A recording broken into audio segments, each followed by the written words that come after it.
Do I need to sign anything? No, I'm trying to catch. Have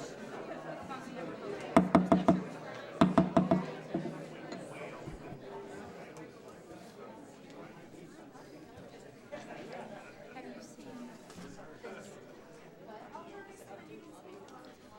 Meet the Media Forum, August 15th, Kent Public.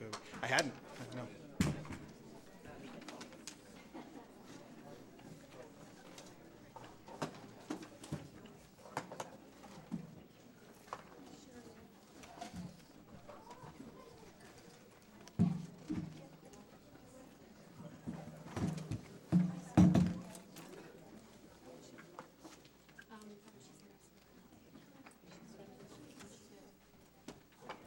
Everybody ready?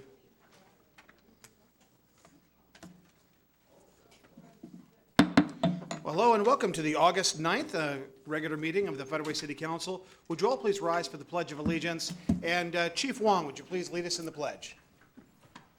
I pledge allegiance To the flag of the United States of America and to the republic for which it stands, one nation, under God, indivisible, with liberty and justice for all. Well, welcome. Got a busy agenda today, a lot of business. It's always good to see this many people here. All right, so the first item on the agenda is the Violence Prevention Coalition Steering Committee. Now, as many of you recall, as many of you recall, this community was racked by 3 homicides within 48 hours in our community in early May. We had an emergency city council meeting here in these chambers, and actually there were so many people here, well over 500, I believe, that we had spillover rooms in the Halbus room and also in the Patrick Marr room, and people were clearly watching on TV at home. One of the things that came out of that meeting was the Violence Prevention Coalition, and we've been working on that since. And by council motion and by council approval, the Violence Prevention Coalition was approved as an entity within the city. Then it was decided, and we had been talking about what that were to look like and what that's going to look like in the future. And the idea, frankly, which to coin a phrase that our school superintendent, Tammy Campbell, came up with, it's going to operate a little bit like an accordion. There are going to be times in which the small group meets, and that's going to be the steering committee, and that's going to be a policy group, but it's going to get bigger on occasion as well, in which we want to engage larger members of the public. So in regard to the steering committee, the first meeting that we had of the Violence Prevention Coalition was held in June at the community center. And we had a good number of people there, and we had asked for a number of input. And one of the things that we did not want to do in forming the steering committee is just to pick what we thought were just people that we had known and were really known in the community. We wanted to really take as many applications and interest from everybody in the community that we thought would be interested, and then we went back after that and looked very closely at the diversity of experience and the diversity within the community and geography and life experience and those kinds of things. And so after that process, we whittled that group down.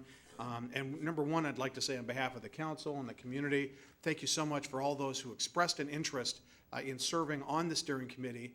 For those not selected for the steering committee, we still are going to have not only are the steering committee meetings going to be open to the public, but we are going to have the larger group meetings of the Violence Prevention Coalition meet through later times throughout the year.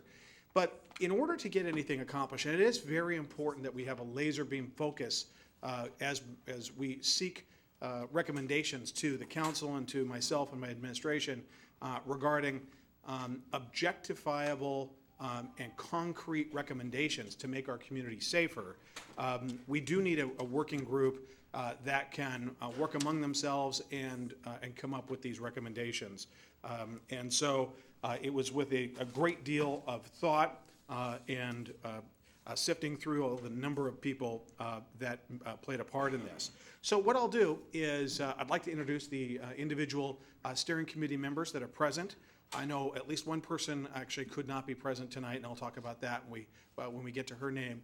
But if we could, I'd like to have you, as I call your name, could you stand over underneath, in that area behind the podium, sort of around where the television is, and then we'll call you up. We will have an opportunity for a picture for all of us, for the council and for the steering committee. And then shortly after that, the steering committee will be escorted into the High Elvis room right next door, the conference room, right before you get here. And this is really just a preliminary meeting where they can share their personal, introduce each other to themselves, introduce themselves to each other, and really take a look at calendars and figure out which day of the week and how many meetings they're going to have, and just general structure.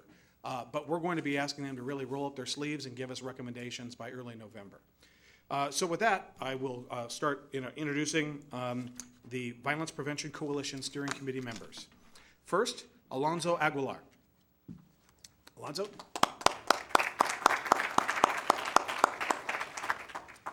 And Alonzo's a student in the Federal Way Public Schools.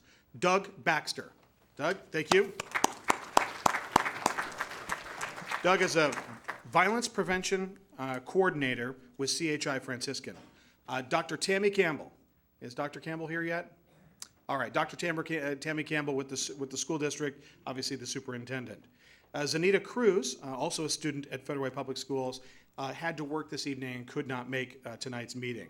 Lawrence Garrett, Executive Director, Advancing Leadership and Advancing Leadership. Mark Hendricks, Boys and Girls Club Director, Federal Way. Aaron Herringshaw, Community Member.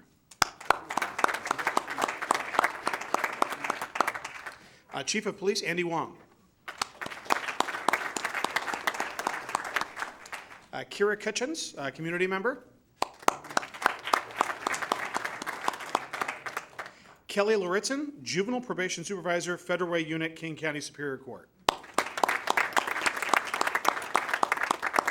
And here's an individual who literally turned the room around, in my opinion, at the first emergency city council meeting, Dion Shell. Thank you, Dion.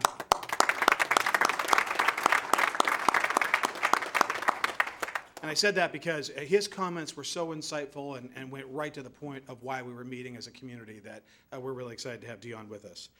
Dr. Andre Sims, Pastor Sims.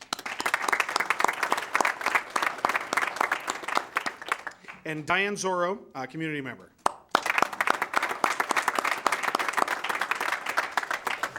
And obviously, Diane's been involved for years with the Federal Way Coalition Against Trafficking. Staff support. Now, we're going to have Jerry Lynn Clark. Where's Jerry Lynn? Is she here? She was. Jerry Lynn is basically indispensable in our city operations. Let's give Jerry Lynn a round of applause. Thank you. Jeff Watson, Community Services Manager with the City of Federal Way, and he'll be helping to staff this. And Kyle Sumter, Deputy Chief of Police, City of Federal Way. Thank you, Chief. So, Brian, you want to make any brief comments before we do a picture? All right. Well, let me just say, on behalf of everybody, on behalf of this community, we very much appreciate your contribution and your help with this effort. We're looking forward to great things, and we should take a picture. Why don't we have you guys, Steve? How do you recommend? Well, Dion's got to be in the middle because he's tall. All right, you guys, come on down. I'm the short. I think maybe us in the back. Well, let's see what's up. Yes, of course. Yeah. Here. Steve, what do you recommend? Do you recommend us back here? No, come on down because we have some taller folks. Okay, all right. That's a good We have idea. some taller. Talk for yourself. Right, sir. Okay. Mark. Good if you try.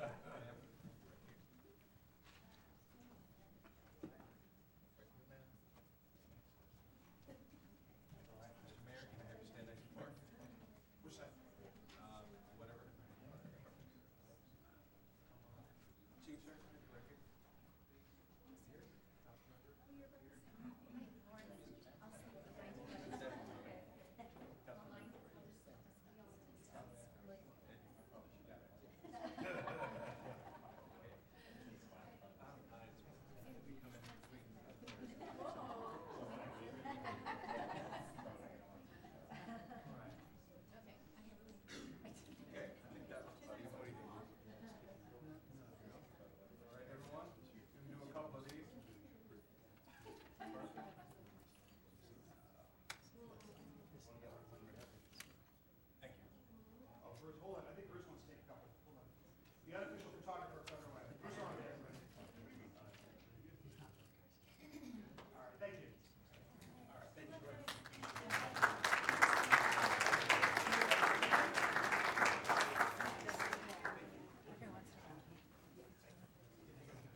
parts? Yes.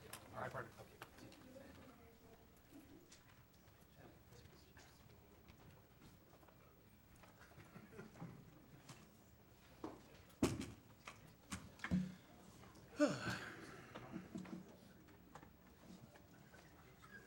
I know. Even though it's right.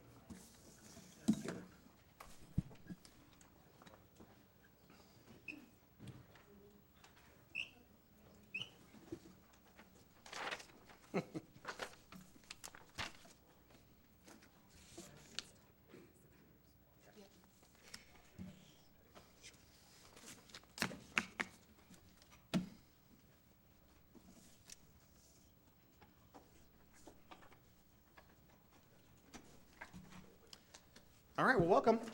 All right, you know what?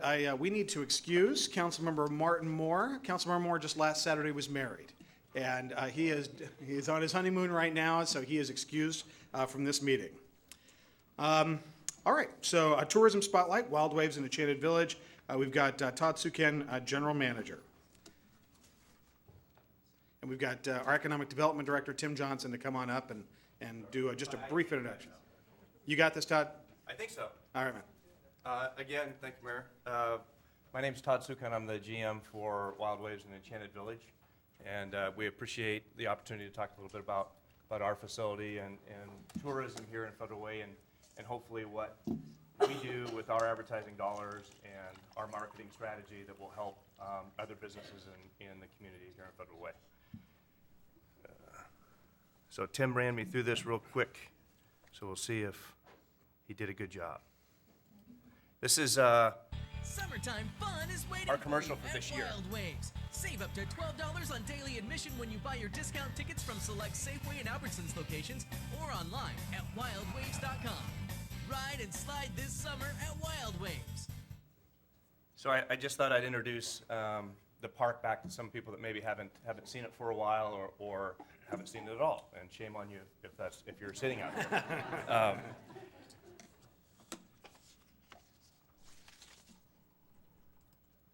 So in 2016, we had a couple real big key initiatives or objectives, and that was years ago when we were under Six Flags, we used to have Enchanted Village and Wild Waves. Enchanted Village was a separate entrance, and in 2002 with Six Flags, we got rid of Enchanted Village altogether and just became one park.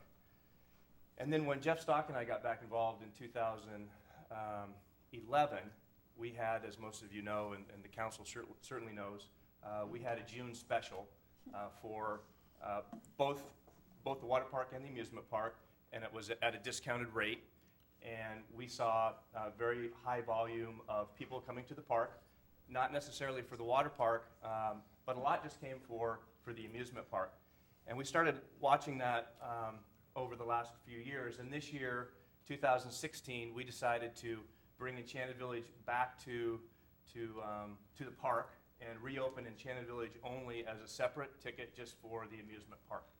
And the ideology behind that was we saw over the past few Junes, the past several years, people that specifically were looking for the amusement park at a reduced rate, young mothers with young kids. So it kind of felt like that was kind of a sweet spot where we should be. And for me, I started a long time ago with the original owners, May and Byron Bett, so it was kind of very passionate for me. I'll show you some new logos after this, but we did refresh Wild Waves, which you can see, and I'll make it a little bit bigger here in a minute. And then we brought back a new version of Enchanted Village and tried to bring it into the 21st century and give it a little pop over time because it was more storybook when we first started in 1977. And then we introduced a new website this year as well to help bolster the Enchanted Village product and give the overall park a better look, which I think we accomplished. And I do appreciate us being on the city's website and our coaster, so it gives us a little extra pop too. We also this year, we had two rides that we were going to introduce for the park this year, a drop tower ride and I can't think of the second one. I'll think of it in a minute. So we got the two rides from two different parks, and the drop tower ride we opened up a couple weeks ago, and the other ride we're still trying to get that on the books. So it'll probably happen in 2017. And then with that, we had a name the ride, and we ended up calling it the Brain Drain. It's an 80-foot tower that's a drop ride. Now, I know there's been a lot in the last couple of days in the amusement park industry and the water park as well, and certainly, we have our own guidelines that we follow with the state as well, and I know that's probably on the top of your guys' mind, but we have a really, really good safety record. And there's the two new logos, which we brought back the Wild Thing, incorporated the Wild Thing on the Enchanted Village logo, and then Wild Waves we refreshed, and the second ride is the Enterprise. And this is our Enchanted Village only commercial that just specifically talks about coming back to Enchanted Village. Our next patient is here. That's another case of unlimited rides at Enchanted Village. Unlimited rides are just $16.99 a day at Enchanted Village. Discount tickets only at wildwaves.com. Wild Waves Water Park not included. Unbelievable. Looks like it's going to be a long summer. And over the last few days, and really, the month of June and July, we've had some up and down weather, and we are seeing the Enchanted Village ticket making an impact on the attendance side. People that, because of the cooler weather, are specifically coming for Enchanted Village. So we think it's working. It's going to take a little while to catch on. We did build a new entrance for Enchanted Village only, and we brought back some costume characters. And then there's, on the right-hand side, that's the gate as you go through. That's the opening of the Brain Drain last Friday, I believe. We had a contest that a gentleman on Facebook came up with the name Brain Drain, and he's actually right there cutting the ribbon. That's Jeff Stock on the left and myself on the right. So, fun day. It's a great ride.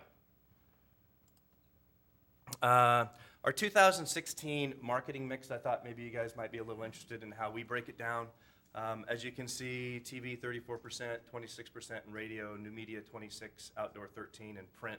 Sorry if the mirror's here. Cindy, sorry.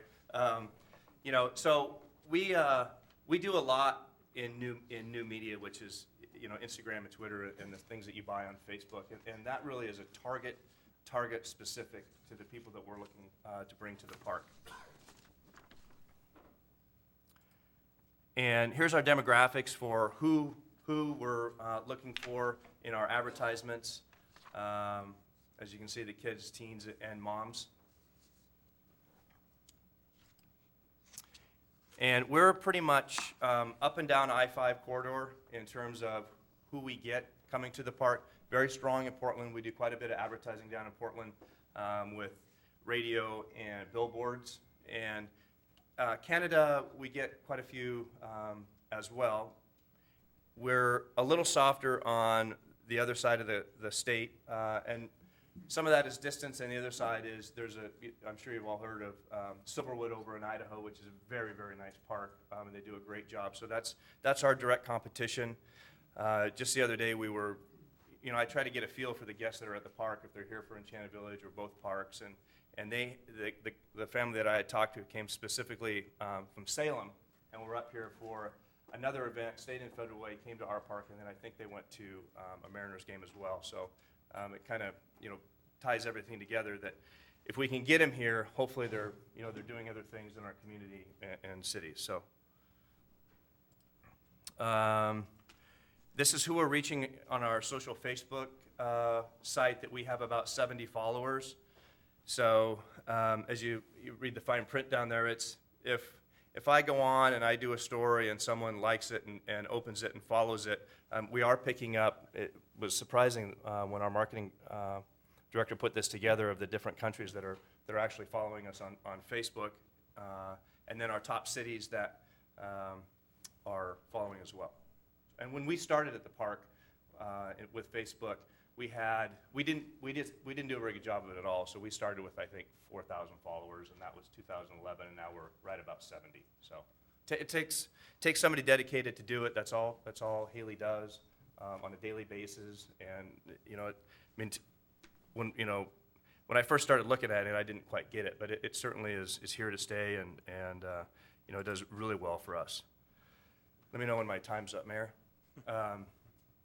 And then I thought, I'd show some kids in the background, and what we really try to do for the park is be involved in our community and give back to the community, and we try to teach our team members that too, and we also relate to them, things that we do in the city, because it's important that they understand who they're working for, and they're really the ambassadors of the park to our guests. The guests very rarely finds me or my full-time staff members, but they do see our supervisors out there and our leads and our regular frontline employees.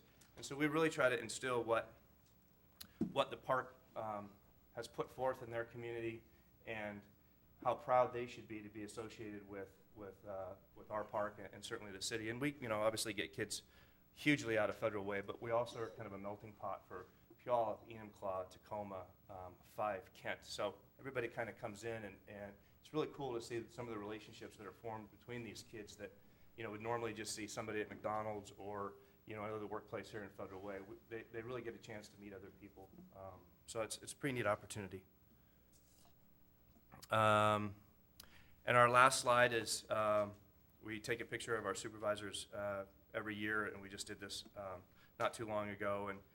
And the goal is to get them back year after year after year. We have about 32 full-time team members, and 10 of those are seasonal employees, and I was one back in the early 80s. So the best thing I get to do is tell somebody that's been a seasonal worker for us, started at the front line, a couple years, went to a lead, a supervisor, and be able to offer them a full-time job on our staff is a pretty cool thing to do. So that's kind of a real small philosophy and a lesson on what we're doing over at Wild Waves and Enchanted Village. Great. Council, any questions for Todd?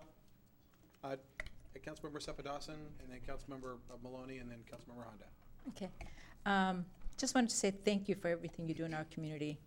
Not only employing the youth, but you're also involved in offering and giving out tickets to families, needy families and children who otherwise cannot afford to come to Enchanted Village and have a great day. So I just want to say thank you very much for that, for your engagement. But I do have a question. The top cities, Seattle was number 8, not Seattle, Federal Way was number 8. Is that in any order? Order? I don't, I don't know. She just put it together for me. I'll find out for you though, Lydia. Thank you. Yeah. Thank you very much. Yeah. Councilmember Maloney? Thank you. And actually, I was going to say the same thing. I really appreciate the contribution that you all make to our city, our community, and it's in addition to what Councilmember Seppa-Dawson mentioned. You all from Wild Waves, Enchanted Village, and Cafe d'Arte, and all of the organizations you're involved in, you contribute so much, just financially and time-wise. It's very much appreciated. It has a big impact on our community. Thank you. Thank you. I would say to your question first, Lydia, I would say it's based on the size, so city, with Seattle, the size of the city based on population are the followers. So, and thank you for the comments, Kelly. Councilmember Honda, and then Councilmember Duclos. Years ago when our kids were little, we had season passes to Enchanted Village, so I'm really happy that you brought that back now that I'm a grandma. And as the kids get older, the little ones, I can bring them there. I do want to let everyone know that Wild Waves has been a big sponsor of youth in our community, and this year they helped in a big way sponsor Fed Factor, which was an all-city talent show with a huge donation, and it was amazing. And then they just brought ice cream bars and cones to Friendship Day. I was going to say Family Day because it seemed like family, but Friendship Day this Sunday at the park, and so your sponsorships of those kind of programs are very appreciated. Thank you. Councilmember Duclos and then the Deputy Mayor. Well, I too want to thank you, everybody, Jeff and yourself, and everybody at Enchanted Park, Wild Waves. I remember when I first moved here, I think the council at that time annexed your area in so it could stay in Federal Way. And it's proven to be a wonderful facility that we have here and a great attraction, and it draws a lot of people into town. And they actually sometimes even get into the city here and see us a little bit too. But the great thing is that they're having a wonderful time on safe rides. Yep. And we really appreciate all the work that you and Jeff and the rest of the employees have done over there. So keep up the good work, and thank you so much. Thank you. Appreciate it. All right, thank you. Deputy Mayor Burbidge. Thank you. I just want to add a brief note of appreciation to Todd for all the things that have been mentioned already, but additionally, as chair of the Lodging Tax Advisory Committee, to thank you for your participation in all of the tourism events and presentations that we have that are so important to the community, and indeed for the bringing so many folks from out of town, which provides revenue to our city as well. Thank you. Glad we can help. Councilmember Kopang. Todd, my silence would have been conspicuous. I, too, am very appreciative of what Wild Waves has done, and I know I got to, at National Night Out, I was able to give free passes to a family that had volunteered at the Westway community.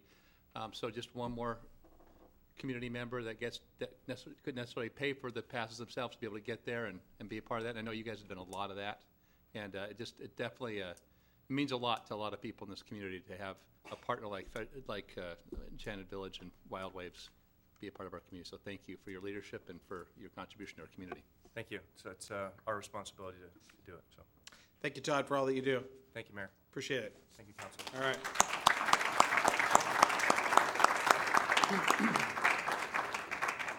Okay, now we have a proclamation for National Senior Citizen Day, August 21st. We've got Councilmember Kopang to deliver to a very special guest that we have here, Rajiv Nagich. I'd like to begin by inviting Rajiv Nagayach to the podium. I'm going to go ahead and read a little introduction. For those of you that have not listened in on Saturday morning to his insightful show, his basically introduction is Rajiv Nagayach is a senior partner with a law firm of Johnson & Nagayach, where he focuses on elder law and care issues that include legal, housing, financial, and care coordination disciplines. He is an active member of the Rotary Club of Federal Way and a community education instructor and speaker on estate planning and elder care issues. He is also the host of a popular call-in radio show, Aging Options, that airs live in the greater Seattle area every Saturday morning from 10 a.m. to noon on KTTH AM 770. I'm going to go ahead and now read the proclamation. Proclamation is for National Senior Citizen Day, August 21st, 2016. It says, whereas on August 21st, citizens across the United States will join together to recognize National Senior Citizen Day, and whereas seniors in Federal Way are present in all aspects of our lives. They are parents, our grandparents, our teachers, our volunteers, our mentors, our neighbors, and our coworkers, and whereas this population continues to enrich our daily lives, providing a fine example of responsibility, resourcefulness, and determination, and whereas more than 10.7 million senior citizens are serving as volunteers nationwide in various programs and projects that benefit every sector of society, and whereas the opportunities and challenges that lie ahead require us to think differently about health and long-term care and to work together to ensure that older Americans can age with dignity, and whereas we can best demonstrate our gratitude and esteem by fostering an environment in which our senior citizens can lead useful and satisfying lives consistent with their capabilities and find the encouragement, acceptance, assistance, and services they need, and whereas every day seniors right here in Federal Way make a big difference, and we value them and what they are doing, and now therefore, we the undersigned, Mayor and City Council of the City of Federal Way, do hereby proclaim August 21st, 2016 as National Senior Citizen Day and call upon the people of the City of Federal Way to observe this day by increasing community awareness, strengthening services, and giving recognition to senior citizens in their lives. This has been signed on the 9th day of August, 2016. Thank you. Well, thank you.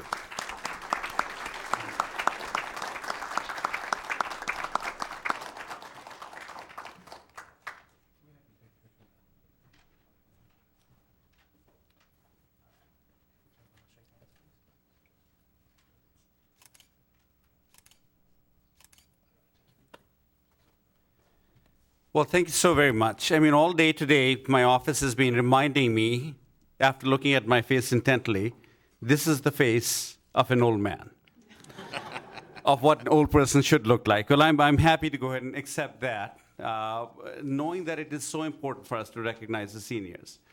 If this was the Emmy Awards, I have to go back and recognize that I'd be saying a lot of thank yous. I would be starting off by saying thank you to my parents, who are this month celebrating my dad, his 85th birthday, and my mom and dad, their 65th wedding anniversary.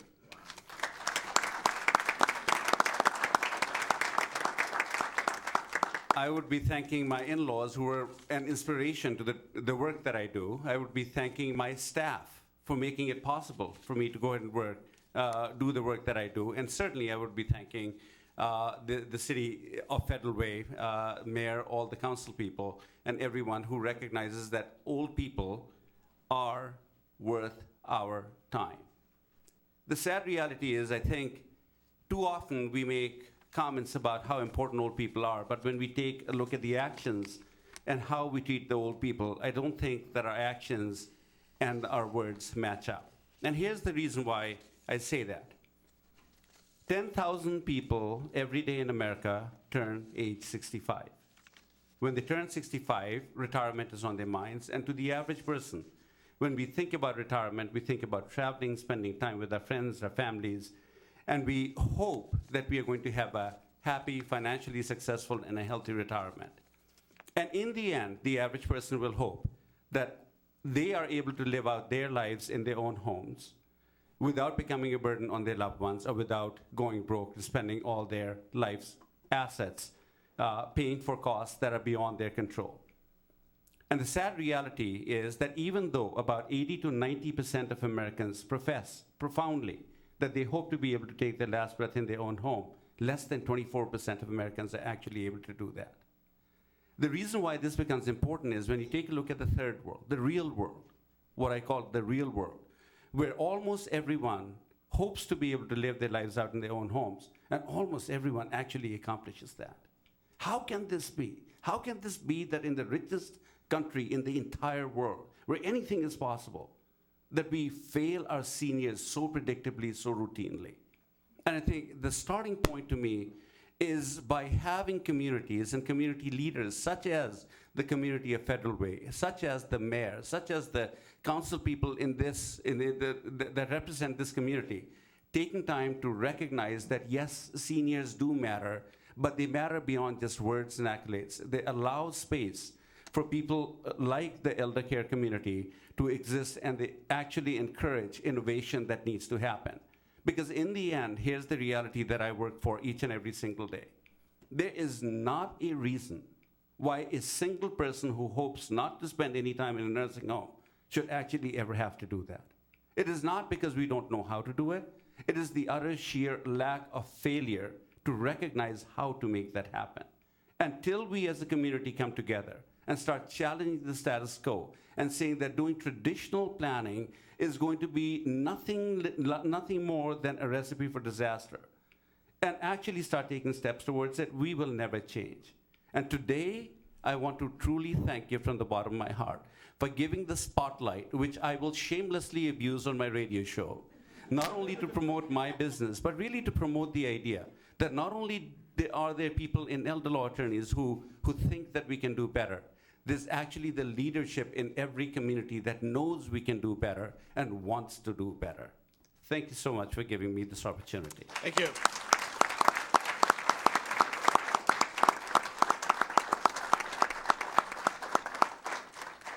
Well said. Thank you very much. All right. Now, in regard to Mayor's Emerging Issues and Report, we actually had the picture, which you've got on the in your slide presentation. We've got a Performing Arts and Events Center Beam signing that occurred on August 4th. Teresa Yvonne, our director of our Performing Arts and Events Center. Thank you, Mayor, Council. It's my pleasure. I just have a brief slideshow with some more photos of the event that day. Between groundbreaking and ribbon cutting in construction, we have what we call a topping out or sometimes a topping off ceremony that happens. And what that is this happens when the highest point of the building has been reached. Last Thursday, as the mayor said, we had the deputy mayor, the mayor, and city council. We had Duclo and Honda and Asafa Dawson there signing the beam. And together we put the beam up. Everybody signed it. But the real question of the hour was why the tree and why the flag? Because we were all there signing the beam and everyone was like, what's with the tree? So this really harkens back to Scandinavia in 700 AD of placing a fir tree atop the beam to a building to appease the tree spirits for misplacing all the trees. Of course, in those days we were cutting down trees to build, and now we're using steel, but the folklore remains the same. And then moving forward, we give credit to our steel workers. I don't want to read this because I don't want to get it wrong. The International Association of Bridge, Structural, and Ornamental Iron Workers, founded in Chicago in 1896, started using the flag. And that a tradition comes back and is continued in construction. The tree also, as the folklore has come forward, also represents that your project has reached this point without the loss of life, that it's been a successful project thus far. Still lots of work to be done. And that beam looks really small in that photo. It doesn't give it justice. And there they are, placing the beam in place. And the flag came originally from the Dutch, where they would hang a national, regional, or city flag at the highest point of the building and leave it there until the owners bought the workers beer. So I think our guys are still waiting. They might have taken the flag down, actually. But in true American style, we have to give credit to the iron workers. They adopted our national flag and have flown it for pretty much all the topping out ceremonies that we have in this country. And there we are last Thursday with our two guys standing up on the beam, and we're all there for the topping out ceremony of the Performing Arts and Event Center to be open next summer. Councilmember Duclos? Yeah, I just want to say one thing. When it was a wonderful, wonderful ceremony. The beam was on the ground, and they tied it all up with the chains and everything. And we were all standing there watching it. And as they started to raise that up slowly, we started to move back farther and farther and farther, just in case something happened. Nothing did. It was a wonderful day, and I'm very proud to see it go up. Thank you. Thank you. Any questions? Well, and part of the tradition, isn't it, that I think part of it was we were about 30 or 40 yards this way as the photographer was, and even that, the beam was kind of coming toward us. Isn't there a tradition about the beam sort of going around in its last, did you hear that at all? I don't think that's tradition. I think that's crane operator skill, and okay. he has an audience. But he Okay. did swing it all the way around and set it down when he could have very easily just picked it up and plopped it. But there would have been no glory in that. It was much more fun to watch. Well, exactly. Well, it's a great day. Council, any other questions about that? Okay, thank you very much, Teresa. Thank you very much. Okay. Okay, last Tuesday we had National Night Out. It was a great event. And it was a great opportunity to hear from our neighbors.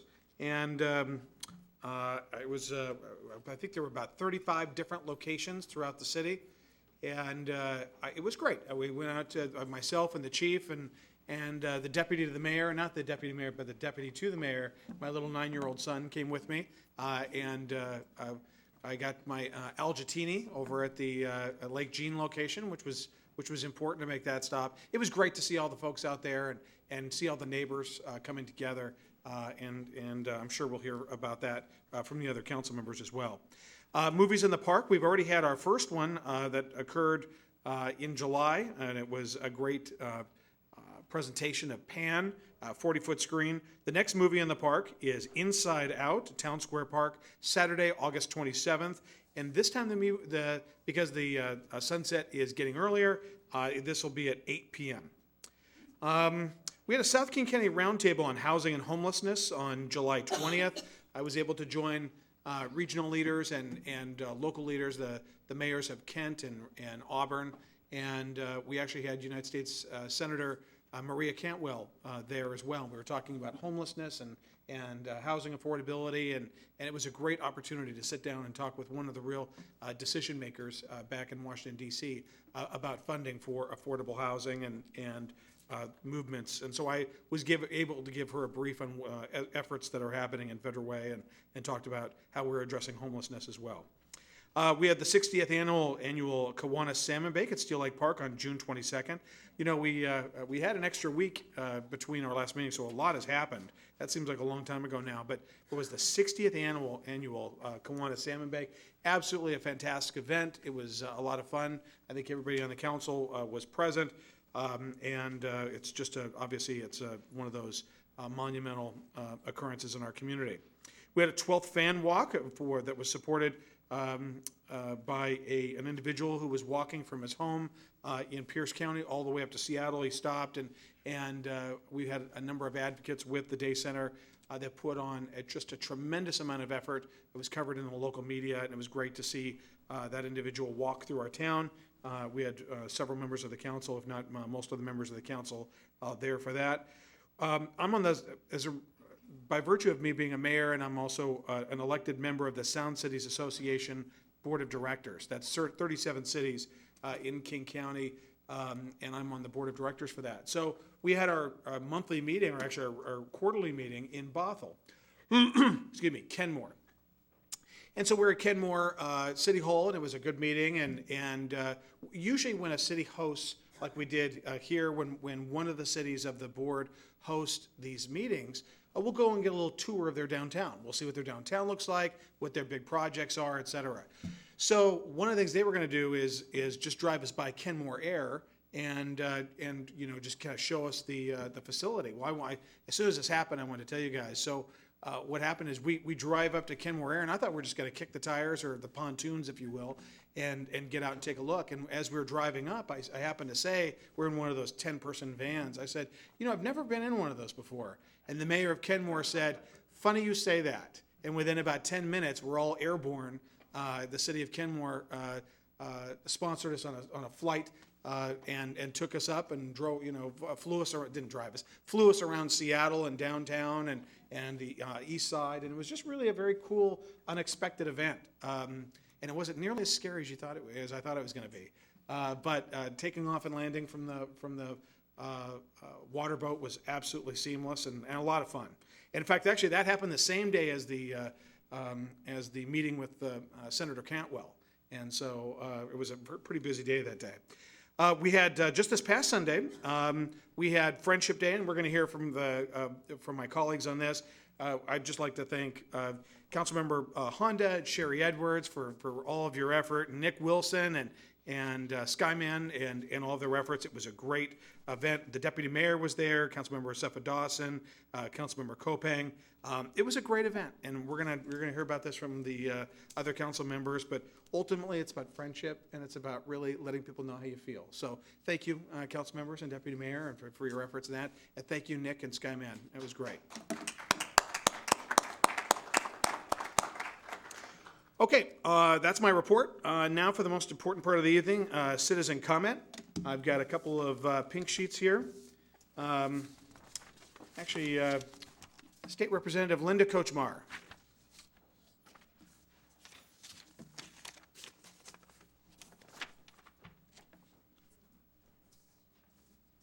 Well, thank you, Mayor and Council, for allowing me to speak this evening. I'm actually here honoring Rajiv Nagaich because I've been working with him on several bills with he and Casey Kasem's daughter, Carrie, on elder abuse. And so we're going to get those through hopefully next year. You know, on your Performing Arts Center, I just wanted to again remind you that the state was a big funder for both the existing legislation, your legislative delegation, and your past delegation. And we brought well over $9 million back for the Performing Arts Center. I might invoke that tree spirit, if you don't remember that. The next time you have a signing event, please remember to invite us. Absolutely. Thank you. And then I thought I'd just mention, I was really pleased to see Todd Suchan bringing that video on Enchanted Parks, because I was on the council when we annexed Enchanted Parks into the city of Federal Way. But what you may not remember, and probably don't know, is that we rezoned part of that property to allow for a hotel, so that people could actually come to stay in a hotel and go to the park. So if they ever build a hotel there, that would be quite a draw for Federal Way. So, and part of the reason I'm here is because of a video like he presented. I know that you're working on branding, and I know that that's been an issue that you've been working on along with Councilmember Maloney. Because of something somebody said to me last night, walking in here, to me, it's kind of like reminding me that you're in a bubble. And a lot of the things, you know what's going on, but making sure that information gets out to the general public as a whole, it's really difficult to do. So I just want to suggest that, our millennials get everything on social media, Instagram, Twitter, Facebook. So it's such an important part of your branding program. And I want to help you be successful. One of the ideas we've been working on is to try to get, with the Chamber of Commerce, is to try to get a business roundtable in October in this community. If you think of the transportation revenue package as $5 billion with a B for projects from everywhere, from JBLM to CTAC, we're at the epicenter of that work for the next 16 years. It would be wonderful to attract businesses here to Federal Way, to site for the drafting, for the engineering, for the construction. And so I just want to present that idea to you. We're going to be talking with some of our construction company affiliates, and I want to just bring that idea to you. We need to bring those businesses into Federal Way, and so I just want to help you, and it would really help me. We used to have a video. Be quiet. We used to have a video. It goes so quickly. That it was VHS format. It's been so long ago, but it would really help me if I had a little CD that I could hand out to businesses, or to say, go to this website. But so let me help you as much as I can, and your branding is so important. We need the resources to do that. Thank you. Agreed. Thank you. And Representative Kochemar, thank you for your help down in Olympia. Thank you for actually the $50,000 extra dollars we got in last year's budget for the kitchen, which we'll be using toward the end of that. But you're absolutely right. In addition to not only just the $5 million for the land that we got from the state, we have raised, in addition to that, close to $22 million, or actually about $21.5 million, if you count the CDBG loan that has now come in. And so between 4Culture grants, state grants, we have, which is really amazing when you think about, a city building a facility at $32 million. We've raised almost 2/3 of that money now to be able to pay for that, for the brick and mortar portion of that. So thank you very much. The state's been obviously a very big player in that. All right, and thank you very much for coming this evening. Diana Noble-Gulliford.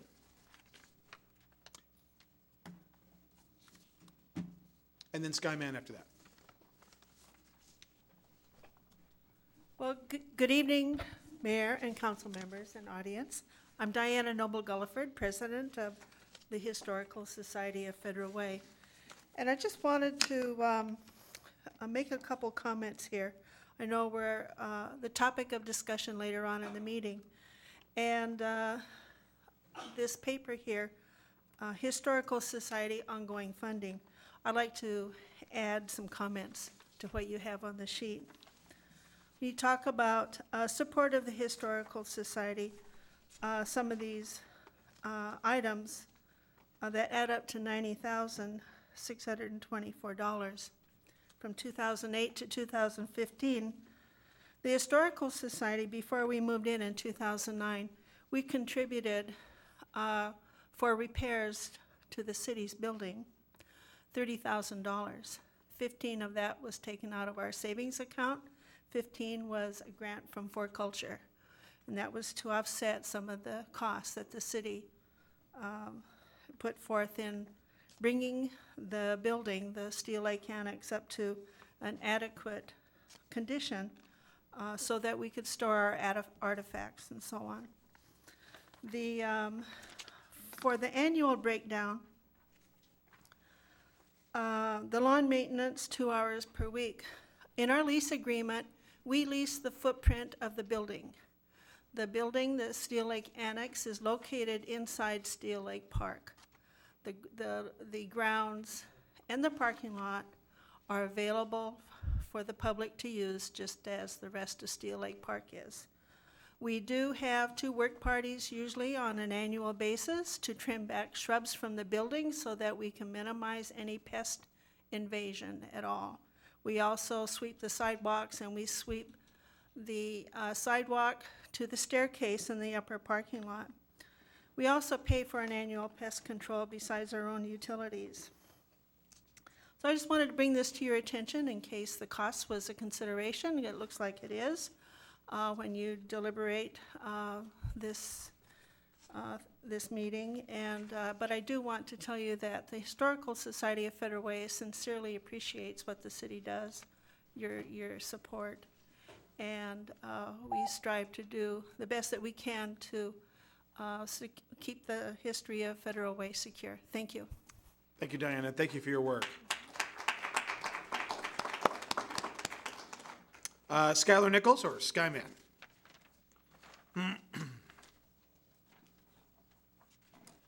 And then Norma.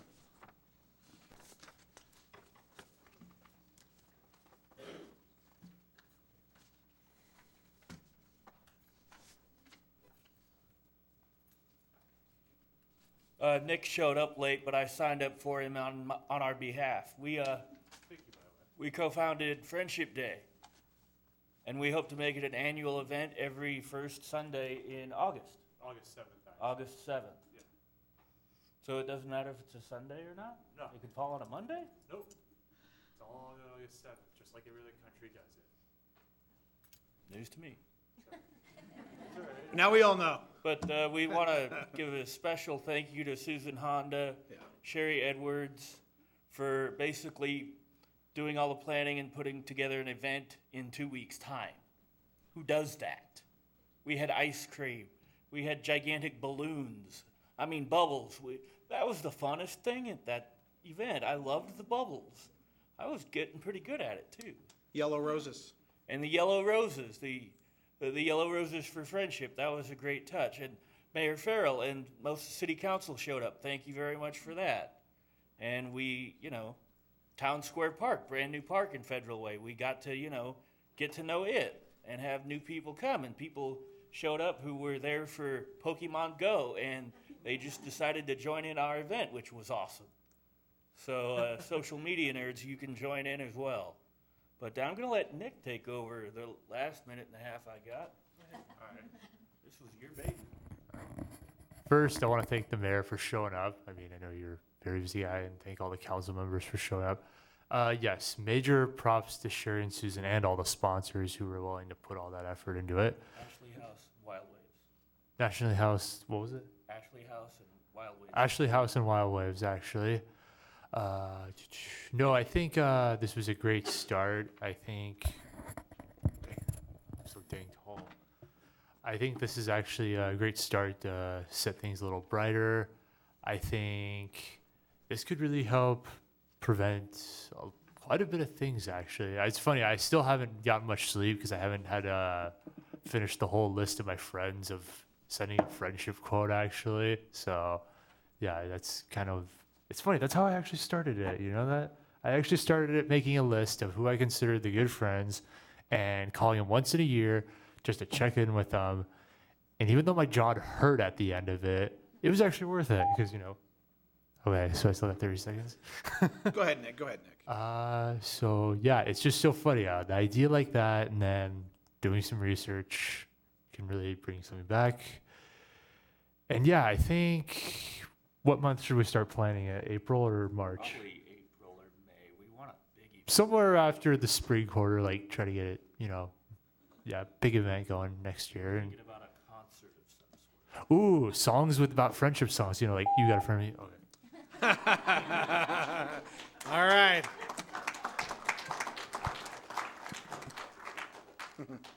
Okay, Norma Blanchard. And then Bob Woolley.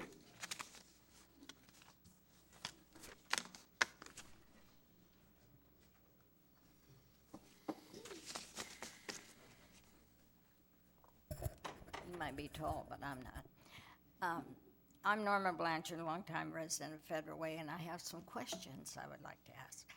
I read in the paper where our code compliance officers, one went at Wenatchee, one was dismissed, and one went to Seattle. So, have we hired any more code compliance officers? Because I have a complaint in, it was July 21st, and I hadn't heard anything from them. And so are they just tossed in the round file, or, you know? No, of course. Go ahead and ask her your questions, and then we'll respond when you're done. That's my question. That's your question. I was just sent out an email out to the council and out to every employee of the city of Federal Way today that we just hired a new code compliance officer, and then we've gone through interviews, and we're in the process of filling those other 2 positions. So we've got, we're in the process, and every complaint that comes in, we will track down. And in fact, Chief, weren't we, Brian, weren't we having some temporary help as well to make sure we didn't have that kind of gap? Yes. Okay. So, Norma, nothing has gone on. Nothing has slipped through the cracks. We're going to make sure that we follow through on every concern. And so the new person just started, or I just announced it today and just hired that person. So we'll be fully staffed here very shortly.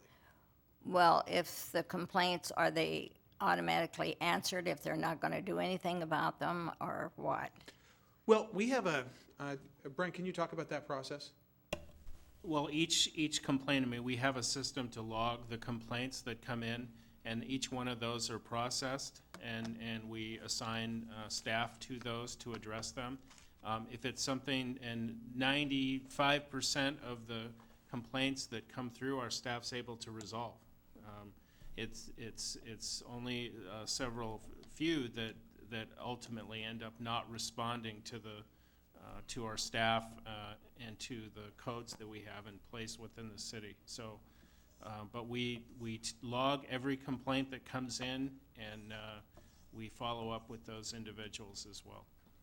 Thank you. All right, thank you, Norma. All right. Okay, Bob Woolley. Now, Bob, we received a letter, so do you want us to read the letter, or you want to talk? All right, yes, sir. And we received your letter.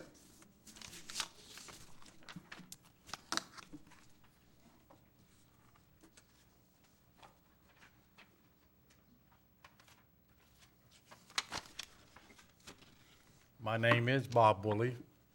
I'm sometimes known as the Talking Storm from Lake Jean. If you happened to watch King 5 News last night, that was the handle that was bestowed on me by the reporter. Mr. Mayor, I lied. I promised that I would not be back with a pink slip. I am back, and I'm doing the best I know how to tell you the truth. All of you. King 5 News contacted me and wanted to interview me yesterday. Don Smith, who's in the audience, and I spent 50 minutes with the team from King 5 News, and that got boiled down to 2-minute bit last night. So if any of you are ever asked to be interviewed for TV, you're going to spend some time, but you're going to get it boiled down, and they were real quick snippets. But I think they did a good job last night in their short report. It did bring Lake Jean circumstances to the public. I received 4 telephone calls today from residences from other lakes outside of Federal Way wanting to know about what we were doing and what the expectation was, and specifically gave me their name and emails and asked me to keep them informed. Lake Jean and Twin Lakes is getting the audience that we expected, and it is even going to continue. Deputy Mayor, you asked a question last council meeting about what was toxic and what was not toxic. Brian Wilson responded. Mr. Mayor, we had, for the first time this past week, the surface water sampling team came to Lake Jean and did the sample. They did it on scum like they were supposed to do, and it did register as being toxic. No, it didn't. It was not harmful algae bloom, but it did register as being toxic based on the scale that's stipulated by the DOE and health departments. The permit status that's held by the club has come into focus. I spent the last 2 weeks ferreting out the circumstances, and that is what's in your letter. I have also submitted that to the Mirror for consideration to be published in this coming Friday's Mirror. Mr. Willie. Mr. Mayor, Mr. Willie. I've got my blue shirt on, left my blue hat. Thank you. I will not be back at the podium again. All right, thank you very much. We did actually test, we have made a commitment to Lake Jean. I'm sorry to interrupt Mr. Woolley, it was almost involuntary. We did actually test the lake pursuant to our prior commitment. We provided those results to the council. The results of the testing were negative for toxicity. And so the state of Washington, the State Department of Ecology, tested the lake. It is not toxic. It is not tested toxic at any time this year. So it's important to get the facts. I think the facts are all important, and I'm sorry to interrupt you, but I think it's important that the people of this community know exactly what the circumstances are. So thank you, Mr. Woolley. All right, that concludes the consent agenda. To the citizen comment. We've got the consent agenda. There are items A through H. I'll go ahead and read the items. These items have gone through the committee process and can be passed on one motion. Unless there's a request to have them separately considered. Consent agenda. Item A, minutes. July 19th, 2016, regular meeting minutes. Item B, the monthly financial report, June 16th, 2016. Item C, the vouchers for the June 16th, 2016. Item D, Selectron Interactive Voice Response IVR update. Item E, 2016 Pedestrian Improvement Program bid award. Item F, 2017 Asphalt Overlay Program preliminary project list and authorization to bid. Item G, Southwest 320th Street and South Marine Hills Way pipe repairs bid award. Item H, authorization to amend the 2013 to 14 Surface Water Management Infrastructure Maintenance and Service Contract, AG 13-150. Council, having heard all of those read, is there any particular item that the council wants to be decided or discussed individually or pulled for separate consideration? Not tonight. Hearing none, Deputy Mayor Burbidge, do you have a motion? I do, thank you. I move approval of items A through H on the consent agenda. Second. All right, there's been a motion and a second. Is there any discussion? All those in favor? Aye. Opposed? All right, matter passes unanimously. All right, public hearing. The Neighborhood Revitalization Strategy Area Plan, NRSA. First, we'll have a staff report by Human Services Assistant Cynthia Ricks McAtan, and then we'll have citizen comment and council discussion. Cynthia? Good evening. Just a moment here. I'm going to pull up our presentation.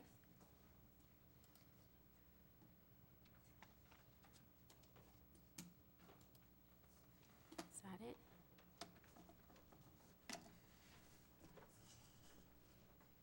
There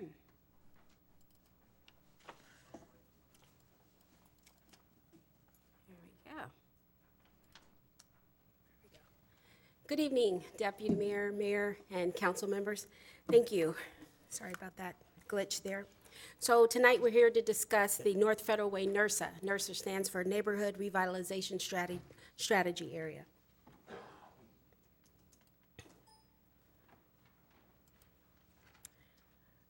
again, the NRSA, Neighborhood Revitalization Strategy Area.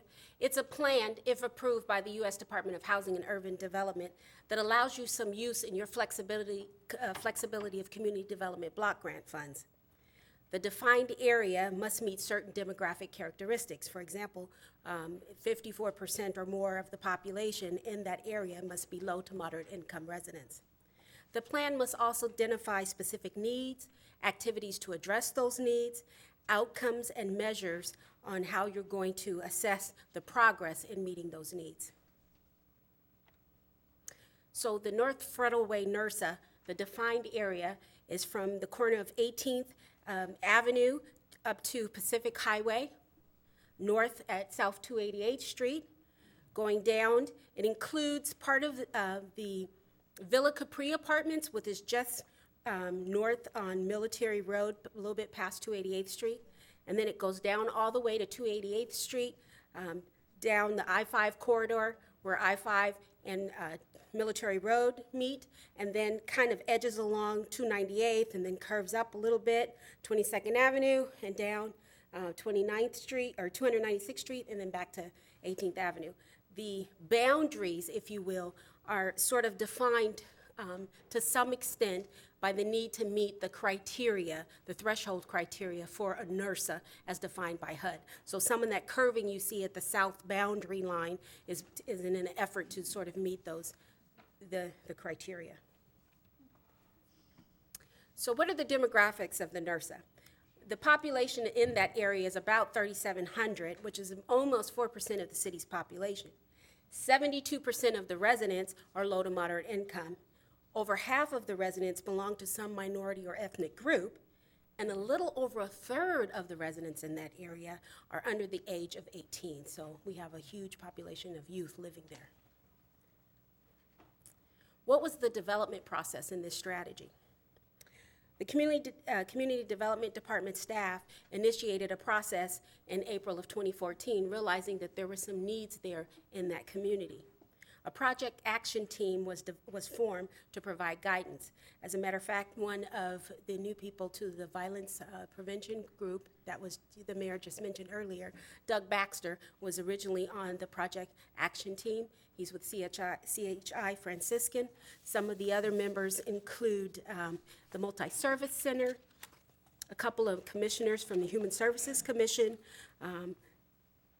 Thomas Jefferson High School, participants, Camelot Square Manufacturing Home Park, Highline College, Laurelwood Gardens Affordable Housing Development, the Vision of Community Fellowship, and of course, staff from the Community Development Department. The PAT team, of course, was formed to provide some guidance and to make sure that we did a good job of reaching out to the community and identifying who those community members are within the defined area.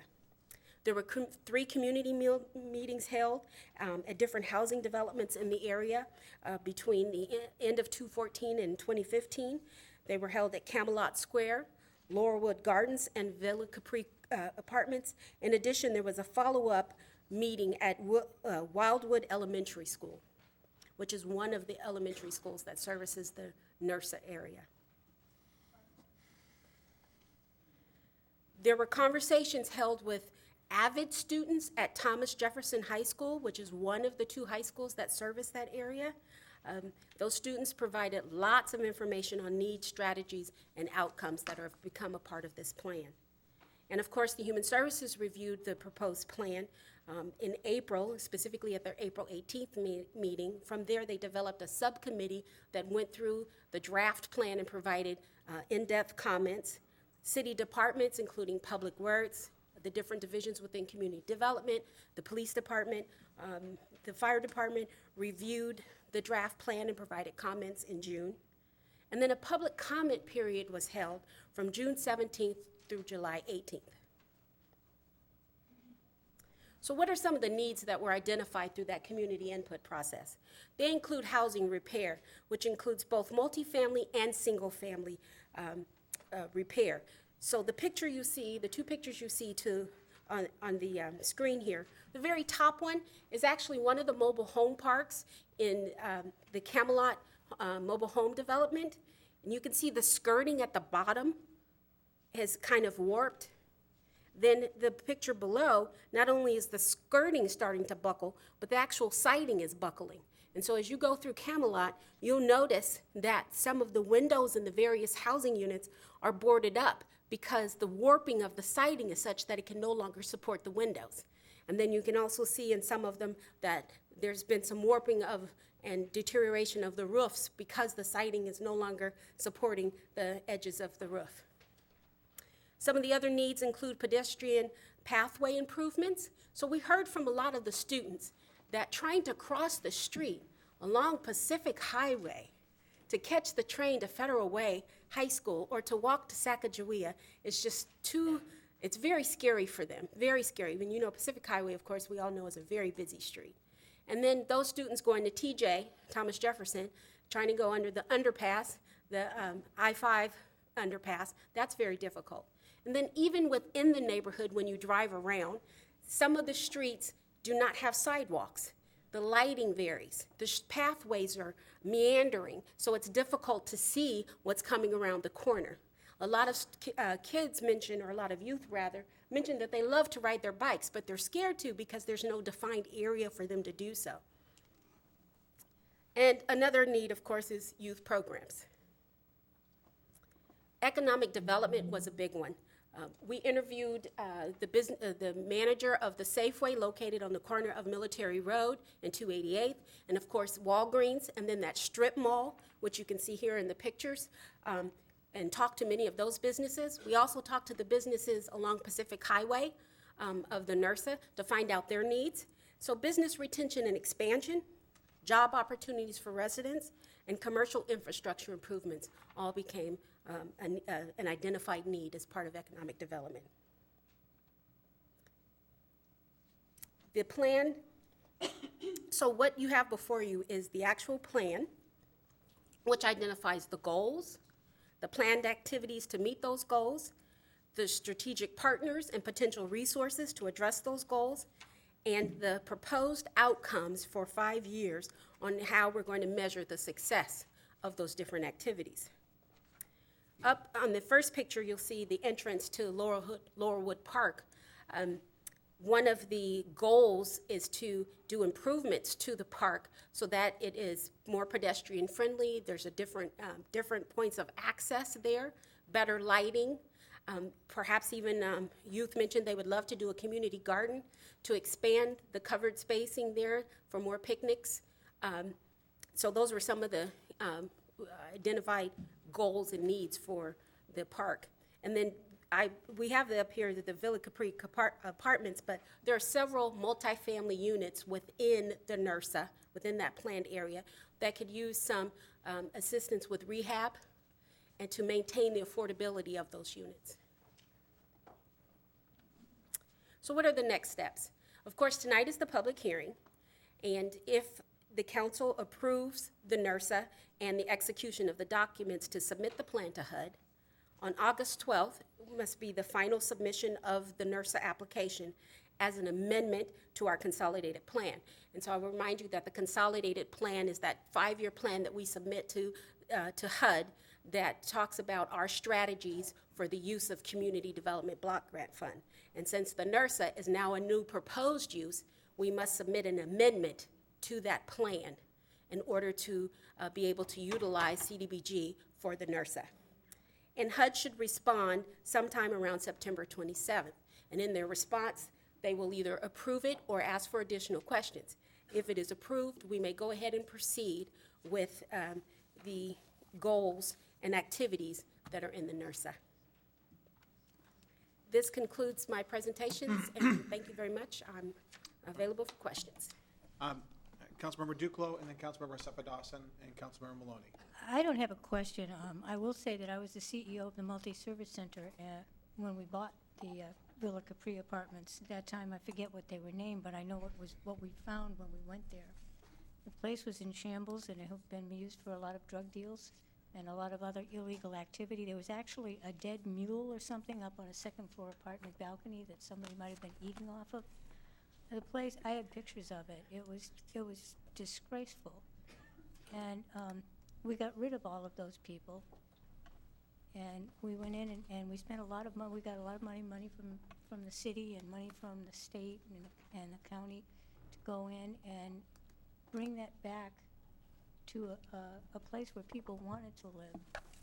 And it took a lot to do that because they fought us tooth and nail while we were doing construction. They tried to come in and take over at night. We actually hired a couple of armed guards. They didn't turn out to work out too well either.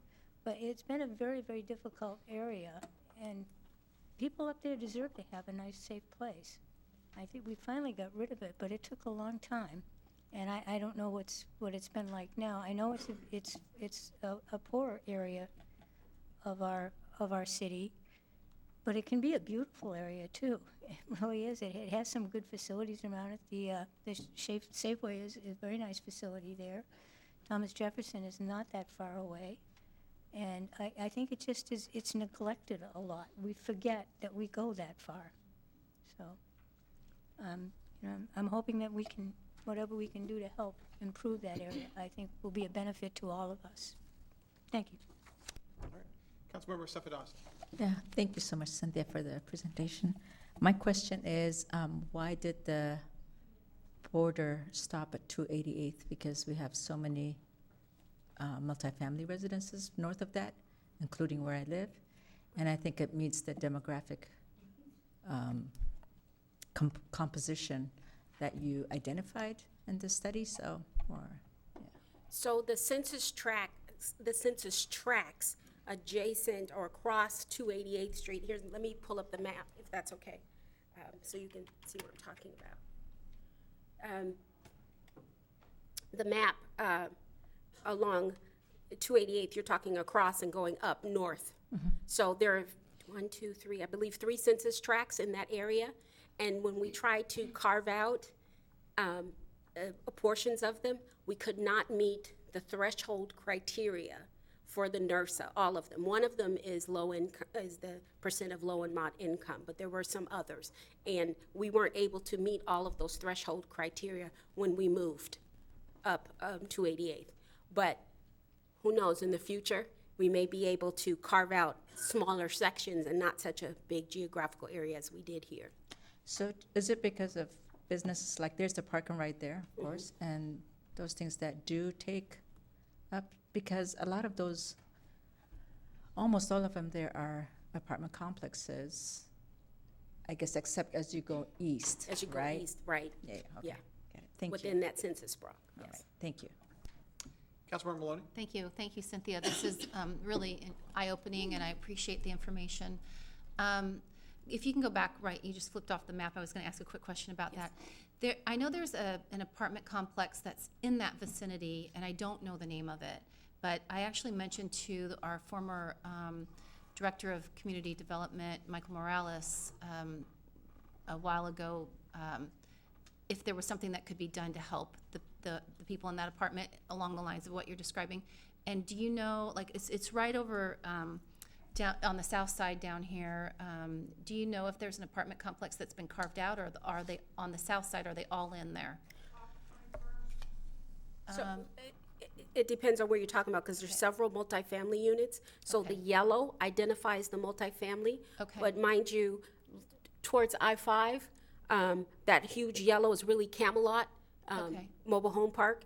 And then along 21st Place in that area there's a couple of them, but Laurelwood is the largest of the ones that go along in that, around that area around 21st. And then there are a couple of apartment complexes along 18th Avenue and right just above Pacific Highway. Okay. Well, I will just trust that it's in there. I hope so, and I appreciate that. I have one question that probably isn't for you. I don't know who it would be for, but I'm wondering how the CDBG loan we took out for the PAC would impact our chances of getting this the consolidated plan changed for this. Is there any impact there? I can answer that. Oh, you do know? Okay. Yes, I do. Thank you. I just didn't know if it'd be in your purview or not, so thank you. It has no impact whatsoever. Okay. You still get an allocation of, an annual allocation of community development block grant. Okay. And you will still be able to use some amount of it, whichever the council and the Human Services Commission agrees upon, to used specifically in the NERSA. What this plan simply does, and it's a wonderful opportunity, is to lax some of the rules of community development block grant and allows you more flexibility in the use of those funds. So for example, Councilmember Duclos mentioned earlier that the Multi-Service Center has the Villa Capri apartments there. So Multi-Service Center could be a community-based development organization, which HUD calls a CBDO. I know these acronyms. But if you had a designated CBDO, a community-based development organization, with it to service the NERSA, they could leverage and use CDBG to do a variety of rehab for the multifamily units, for housing repair for single-family units, and even looking at partnering as a CBDO, partnering with the Housing Authority, for example, to figure out how to repair and do major rehab to the mobile home parks that are in the NERSA. So again, this has no impact on the use of CDBG funds for the Performing Arts Center. Thank you, I appreciate that. You're welcome. All right, Councilmember Honda. Thank you. This is exciting to see it here. When Jay Bennett was here, we started talking about doing this, so I'm glad that we're doing it. I do have a couple questions. One is Mark Twain Elementary is very close to this area, and it is one of the lower income schools in our district, speaks the most multiple languages in that school, but they're not in this NERSA. No. Is there a reason why they weren't included? Can you, I am not familiar with where Mark Twain is. Is on the other side of I-5? 272nd? Yeah. Oh, okay. It's right next to I-5, actually. I-5 is their playground. But it's further north. Further north. So again, anything north of 288, because of the way the census block groups work along 288, we couldn't carve out enough within the census block group to make it to meet the threshold, the HUD criteria for the threshold for a NERSA. So unfortunately, we weren't able to include any of a lot of the areas above 288, north of 288. But we're hoping in the future that we can come back and revisit that as the demographics maybe change come the 2020 census, perhaps? Do all the children elementary age go to Camelot, or what is the other elementary school that they go to? So the primary elementary school for the NERSA is Wildwood Elementary. Wildwood, okay. You show pictures of the manufactured homes, and is the goal to rebuild that entire park or the home? What is the goal there? So the goal is to provide some form of rehab assistance to multifamily and single-family homes here. The current requirement for use of community development block grant to use housing repair doesn't really work for the mobile home parks, for example, in Camelot. And so by having this NERSA, there's an opportunity now, if approved, of course, by HUD and approved by the council this evening, there is an opportunity to maybe partner with the Housing Authority and a community-based development organization designated to serve the NERSA to be creative in the use of using CDBG and get some additional and leverage some additional resources to be able to do repair in the mobile home park, and that could be done in a variety of ways. The world's your plethora. The world's your your oyster, with the ability. The world's your oyster in terms of what you can do. But again, it depends on the resources you have and whether or not you are able to partner with a large entity like the Housing Authority. So with Westway, when organizations went into Westway for the last many, many years, and those homes are single-family homes on pieces of property that somebody owns. In the manufactured home park, the property is owned by the owner of the park. Yes. So let's say Habitat for Humanity wanted to go in. How would they do that since the person living in the manufactured home doesn't own the property that it's on? So there's a variety of ways. One of them is you can actually make an offer and sell the property to make it a community land trust, to sell it to the housing authority, to sell it to the members, the homeowners within the development, so that they have sort of like a homeowners association, and they control, like you would, like sort of like a condo, you would have CC&Rs that are associated with it. So there are a variety of ways to do it. Or you can just leverage funds to do the repairs. It's kind of hard to explain without getting too technical. Okay. But there is a way to which you can do the repairs and do a low-interest loan on the entire development, of which the owner would take on to be able to do those repairs, because it's going to increase their land value. So there is a way to do that, too. Okay, thank you very much. All right, council, any other questions? Oh, Councilmember Safadas, Not questions, that was a comment. please. I just want to say thank you, Cynthia.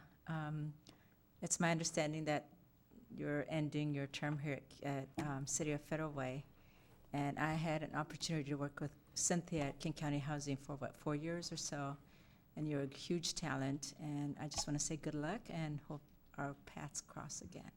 Thank you. Thank you very much. Thank you, Cynthia, for all you do. Deputy Mayor, we're going to... Yeah. I want to thank you for your good work here, too. You bring a very impressive background and knowledge, and I appreciate very much your work. Thank you. All right, council. Thank you very much, Cynthia. Is there anyone from the public who'd like to make public comment on this proposal and plan? You've got 3 minutes per person if you'd like. Citizen comment? Anyone who'd like to talk about this or comment on this? All right, last call. All right. Hearing none, we'll move on to council discussion/questions. Council, I know we've already asked a couple of questions, and Cynthia was able to provide very detailed answers. Anything else on this topic? All right. Councilmember Kopeng, you have a motion. Yes, Mr. Mayor, I do. I move approval of the Neighborhood Revitalization Strategy Area Plan for North Federal Way, and authorize the mayor to submit to HUD an amendment to King County Consolidated Plan and execute all necessary documents to facilitate said approval and amended submission. Second. All right, there's been a motion and a second. Is there any discussion? All those in favor? Aye. Aye. Opposed? The matter passes unanimously. All right, I'm moving now on to council business. Pacific Highway South, HOV Lanes Phase 5, South 340th Street to South 359th Street, project bid award. What's up? Do we need to move to close, or are we good? Do we need to move to close public hearing? We do need to close the All public right, is there hearing. such a motion? There is. I move to close the public hearing. Second. And there's been a motion and a second to close the public hearing. Any discussion? All those in favor? Aye. Aye. Opposed? The matter's closed. Thank you very much, Councilmember Kopeng. All right, staff report first from John Mulkey, Street Systems Project Engineer. Thank you, Mr. Mayor, Deputy Mayor, council members. My name is John Mulkey. I'm Street Systems Project Engineer for the City of Federal Way, and I'm presenting the SR 99 Phase 5 HOV lanes, South 340th Street to South 359th Street bid award. The policy question is, should City Council award the Pacific Highway South HOV lanes Phase 5 project to the lowest responsible bidder?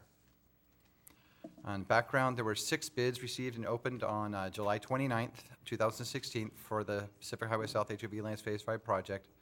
And you have an attached bid tabulation that shows all the different bids.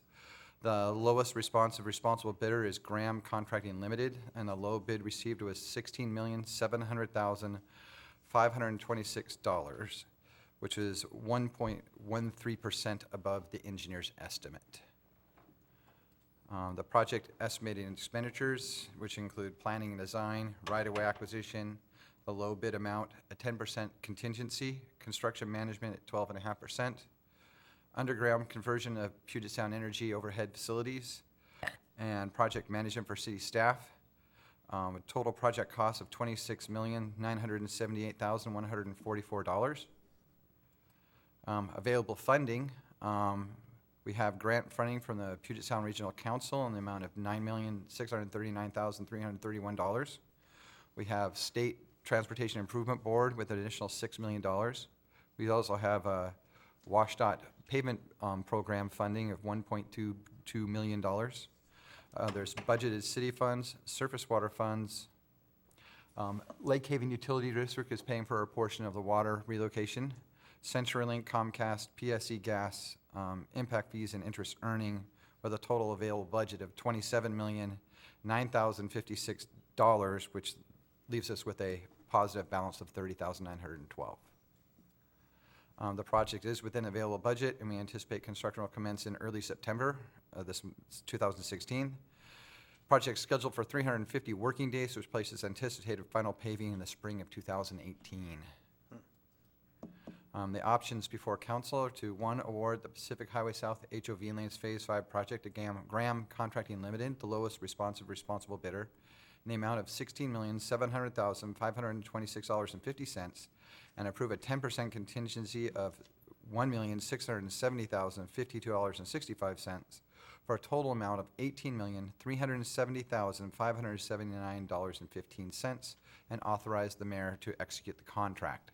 Option 2 is to reject all bids for the Pacific Highway South HOV Lanes Phase 5 project and direct staff to rebid the project and return to committee for further action. The mayor recommends approval of option 1, and I am available for any questions. Council, any questions? Councilmember Sapadowson. Thank you. So the staff is for a period of 3 years. Correct, but that is the total budget for staffing along with the design period as well as the construction. So some of that is in our total budget. So we started work on the design of the project in 2013. So we have 3 years of time already into it and expect another couple. Okay, thank you. That's my question. All right, Council, any other questions? Okay. Councilmember Maloney. Thank you. I move to award the Pacific Highway South HOV Lanes Phase 5 project to Graham Contracting for a total amount of $18,579.15, and authorize the mayor to execute all necessary documents to facilitate said award. Second. It's been moved and seconded. Is there any further discussion? All those in favor? Aye. Aye. Opposed? Matter passes unanimously. All right, thank you very much, John. Thank you. All right, now we've got the Snyder property acquisition for open space conservation. First, we'll have a staff report from Teresa Thurlow, our surface water manager, and then we'll move from there. Teresa?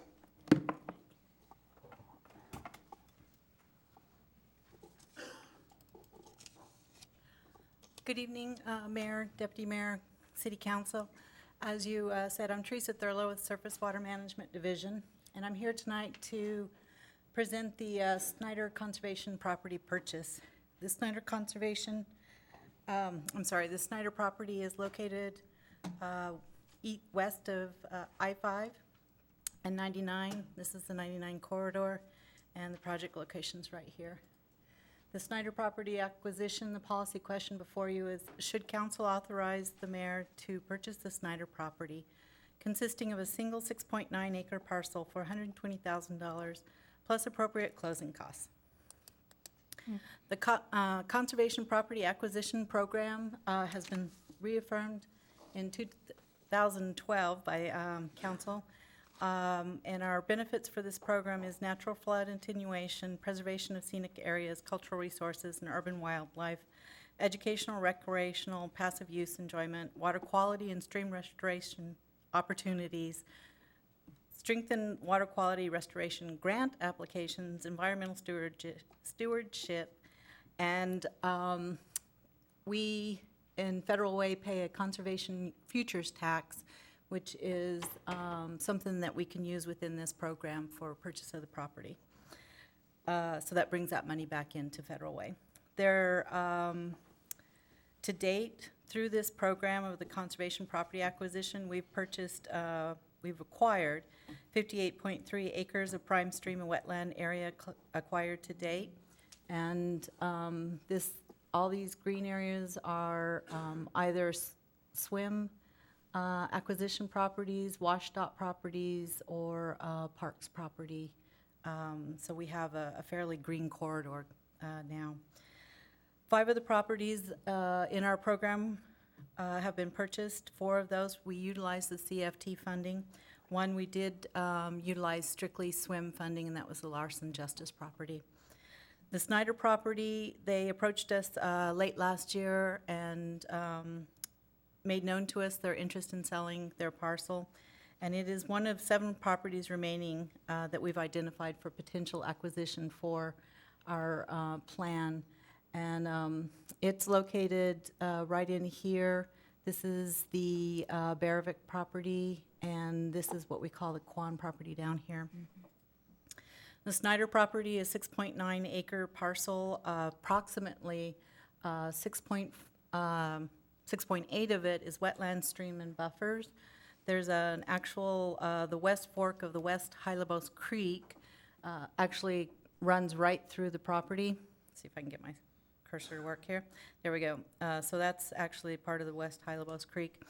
The southern border is the Quan property, which is one of our conservation properties, and this property right here is also conservation property. We call it the school district parcel, which always confuses me, but it's actually conservation property.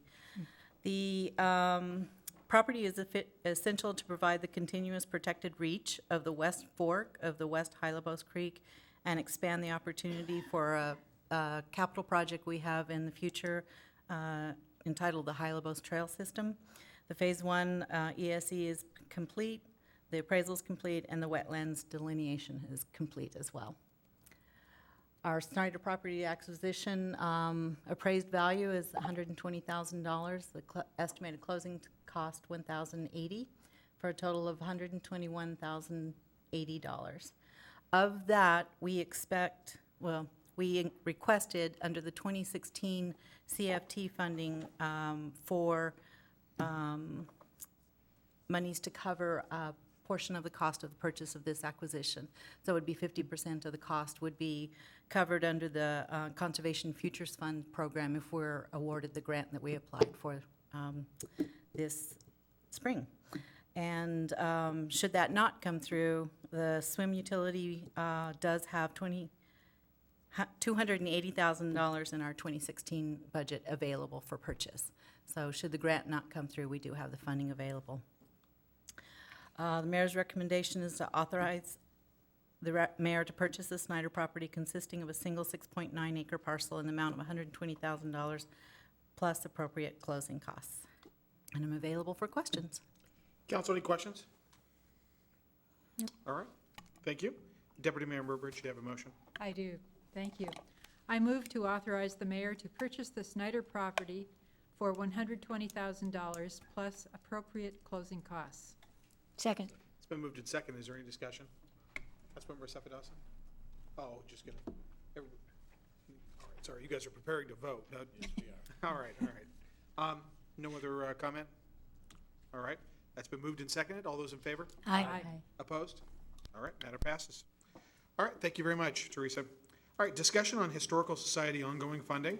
First, we'll have a staff report from Ade Arulu, our finance director, then we'll turn it over for council discussion. Ade? Good evening, Mayor, Deputy Mayor, Council. Just to give you a little bit of a background on this, on July 26th, at the FEDRAC meeting, the council member brought the issue of funding for the Historical Society. That conversation came up, and the issue was how to fund Historical Society for about $20,000 annually, and how to make that for a long-term funding for 5 years. After the conversation, it was concluded that, also because currently, we funded Historical Society last year, and there's another for $10,000 from an anonymous donor, another $10,000 from the city, and this year there's an expectation for additional $10,000, but there needs to be some reporting requirement that comes with it. So the conversation was how we can fund the Historical Society for about $20,000 a year for a period of 5 years, and to remove some of the current reporting requirement. So finally, it was concluded for the conversation to come to the General Council for discussion. As Diane mentioned earlier, yes, she was absolutely right. At the time that the initial repair was started, there was some contribution from Historical Society, but and the money, the city's money, and their contribution made up for this $90,000 that was spent. So over the past few years, we've did some work in terms of architectural services for the structure of the building, re-roofing of the building, the windows to make it energy efficient, the boiler, the electrical work, running, and in-home repair, and also the space for the storage. In addition to that, I think for the council to have an idea of the type of support that the city is currently providing to the Historical Society, I think, as I mentioned earlier, last year we contributed $10,000 from lodging tax fund, and also there was an anonymous donation of $10,000, so a total of $20,000 was provided to Historical Society last year. This year, we're hoping to do the same contribution, but I think there's some issue in terms of reporting requirement to be able to meet the needs of this $10,000 from lodging tax, because based on the lodging tax requirement, you have to be able to provide the number of the people that you serve that live 50 miles radius from where you are. And I think as of now, we have now been able to meet that requirement to be able to provide $10,000 for Historical Society.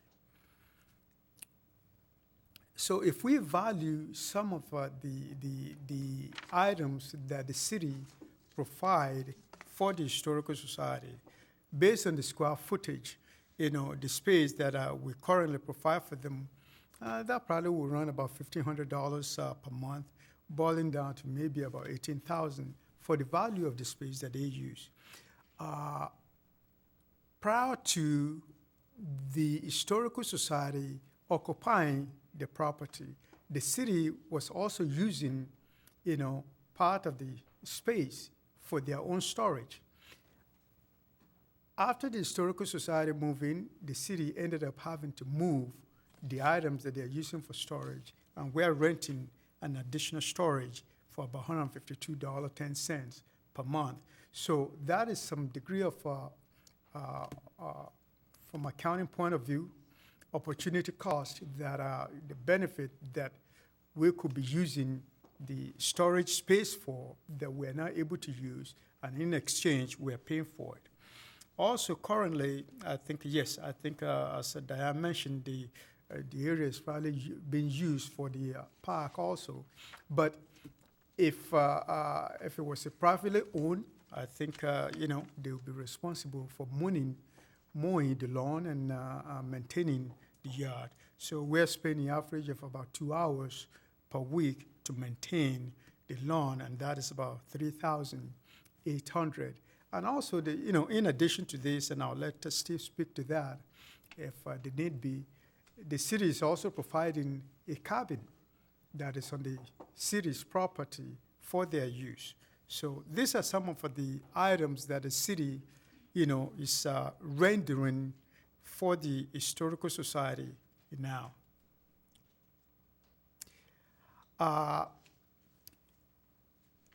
If you want to have a conversation in terms of how much to fund, when to fund, I do believe that is what the budget process is for. Based on the current budget process, I think on July 18, there's supposed to be any community organization can submit to us, any request for the city's funding. And in addition to this July 18, as you did in 2014, before the final discussion, people can also make a presentation during that time. So, but it needs to be looked at in total. So based on the current budget policy, this is what we have. The community-based organization will submit their stuff to the city by July 18. September 20, the mayor will present the budget to you so that you can see the total revenue for the city and the total expected spending of the city. September 28 and 29, that is when we will start having formal presentation. The September 20 is just to give you the book, to say, okay, I'm presenting the budget to you. And starting September 28 and 29, that is when, the department will start making their presentation to you, giving you the details of what is in the budget. So again, on October 4th, there'll be additional presentation and council deliberation on the funding, the revenue for the city. And October 18, based on the current calendar, is you can have additional deliberation if you so desire. And November 1st, that is when we expect to have the first public hearing to read the budget ordinance. And,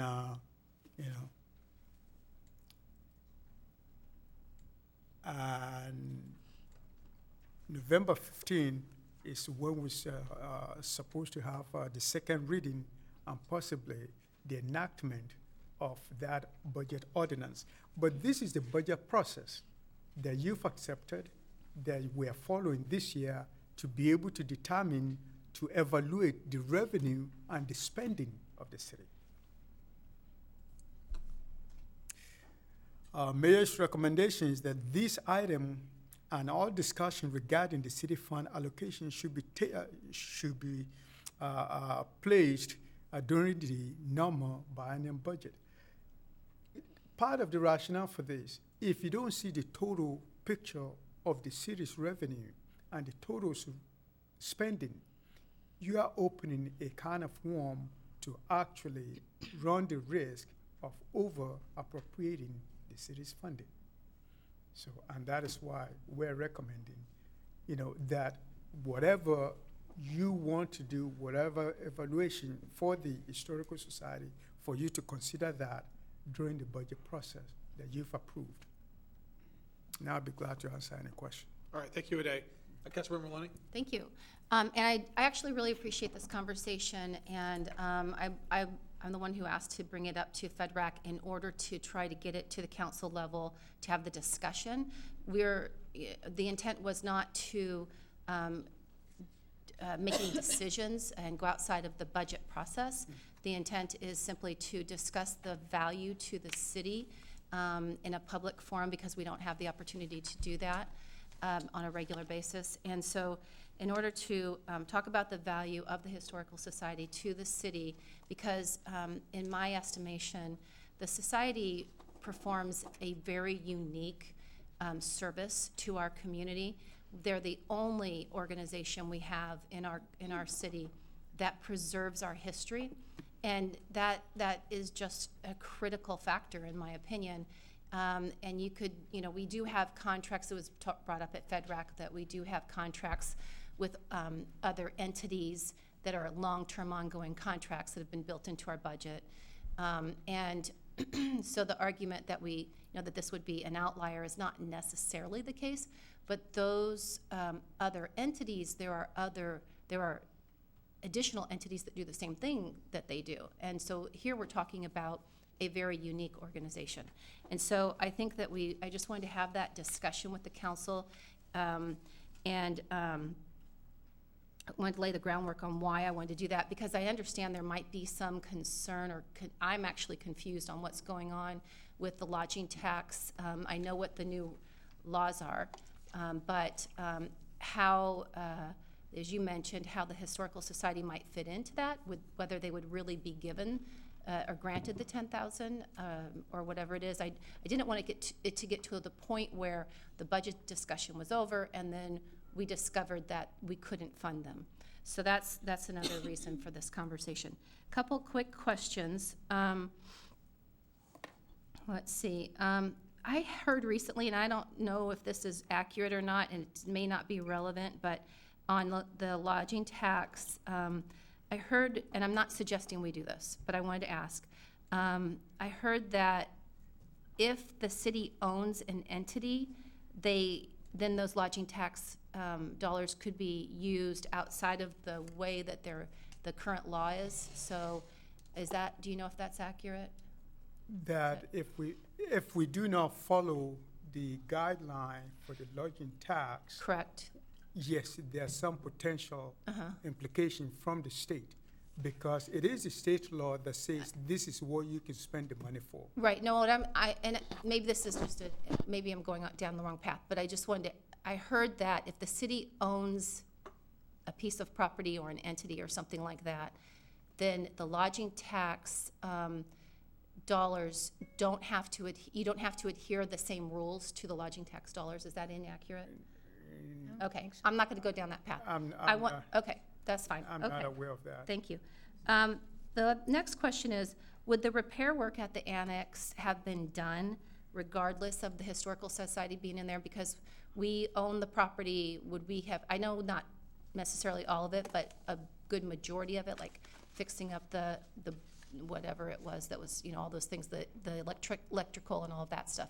Would that have been done anyway? Yeah, if we're going to occupy the building, I think the information that I'm trying to present to you is just to show you what we've spent on the property. Yes, if we're going to occupy it and use it as an office, it's possible, yes. Okay. And then, let's see.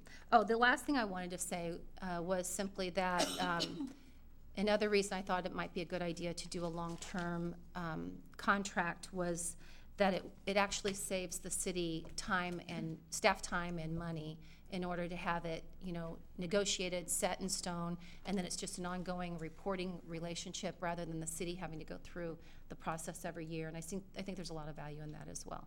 So that's it. Those were my points and my questions. Thank you. All right, thank you.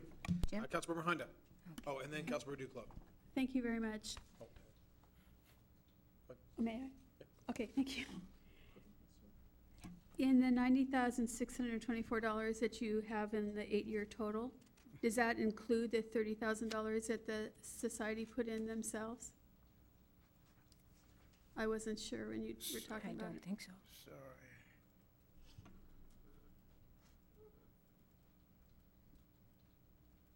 Oh, my God, yeah. Okay, on this?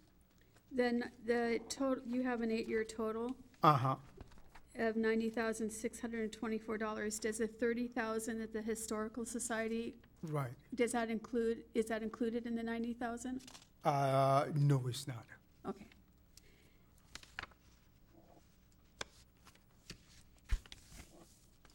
The lawn maintenance, I think Diana made a good point that this is part of the Steel Lake Park.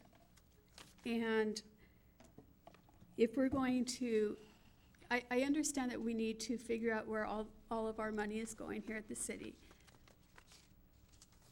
And I really think it's important that we support the Historical Society to the best of our ability. For Culture did a very intensive report several years ago on all the cities in King County and how they supported their historical societies. And Federal Way was very, very low in that. They are the only ones keeping our history. As a city, we're not keeping our history. We're keeping the documents that we have to, but they're keeping our history.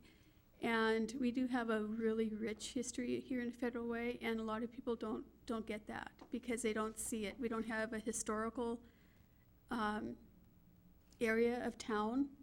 We don't even have a historical ordinance that protects buildings yet. We've been trying for years to get that.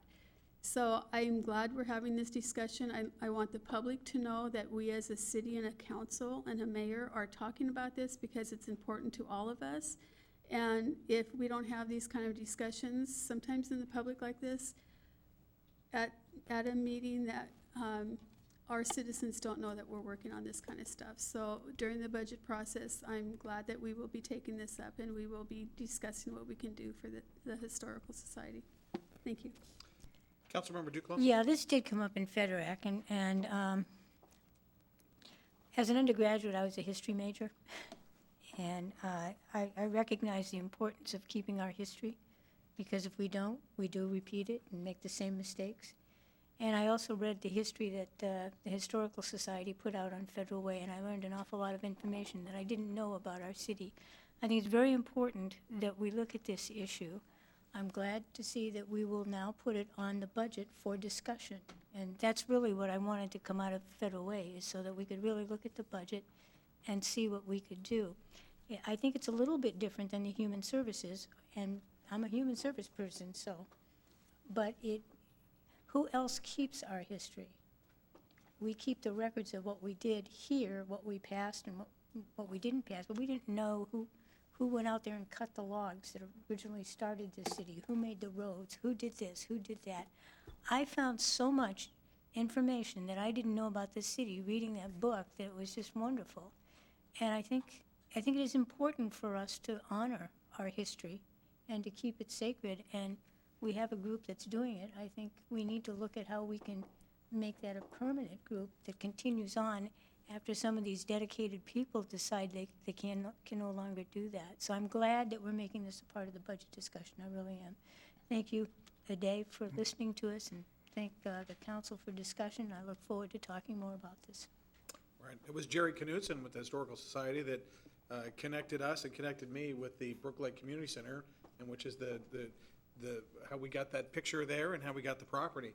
Councilmember Sefa Dawson. Yeah, and yes, I do appreciate what the Historical Society is doing in our city, and thank you very much for your hard work, Diana. My question is in the background, where we're talking about the 5-year funding, as well as removing the required reporting. My concern is around the 5 years, of course. You know, that seems to be a little bit too long, but it's just my opinion. And also with the removing the requirements, I don't know what reporting requirement we have currently in terms of how that would apply to the Historical Society. But if there's anything, what would that even look like? Part of what I think from finance point of view, that is what we call accountability. I think for whatever money of the city that we spend, we need to be accountable. And we need to be, so whatever either contract, when you sign contract with either Historical Society or with any other outfit, you outline, you need to do this, you need to do this, you need to do that. Because that is what you are paying for. You know, so when we fund them last year, part of the accountability is, okay, for this $10,000, you need to meet these guidelines. So whatever it is, either you use lodging tax or you use another form of money, there needs to be some degree of accountability where the agreement includes what you're spending the taxpayers' money, what you're getting in exchange for that payment. And that is where whatever the reporting needs to be. So when it says removing, what does that mean then? That's my question, really. Do you mind if I'm not sure where that came from. So I was going to actually ask you that question. I don't remember that being part of the conversation. Removing the reporting requirements? Removing the reporting requirements, yeah. Okay. That was not part of the conversation. I was there, we weren't talking about that at all. Well, I think that is part of why we're not able to fund them now. Because they're not able to meet that. Well, I'm sorry, but in a contract, you can negotiate the terms. And so that's what we would be discussing if we were to go to that point. And I think what we're talking about is lodging tax money that has the specific requirements. Right. And that's likely what. Gotcha. Yeah, but that never came up. The idea is to look at this, and if we're going to make it a part of the budget discussion, then I think we can talk about that there. Okay. Yeah. All right. Yeah, thank you. Does that answer So we're not removing? No. That wasn't the intent. Okay. Yeah. Thank you. Okay, very good. All right. Anything else on this? I think it's agreed unanimously that this will be part of the budget process. Councilmember Honda. Since we're talking about part of the budget process, where is this going to fall under? Since it doesn't fall under parks, it doesn't fall, where is it going to fall under during this process? So we're prepared. I think because based on that budget calendar, we have department presentation. Right. There could be a section in there that identify community budget presentation. Under Parks? Under what?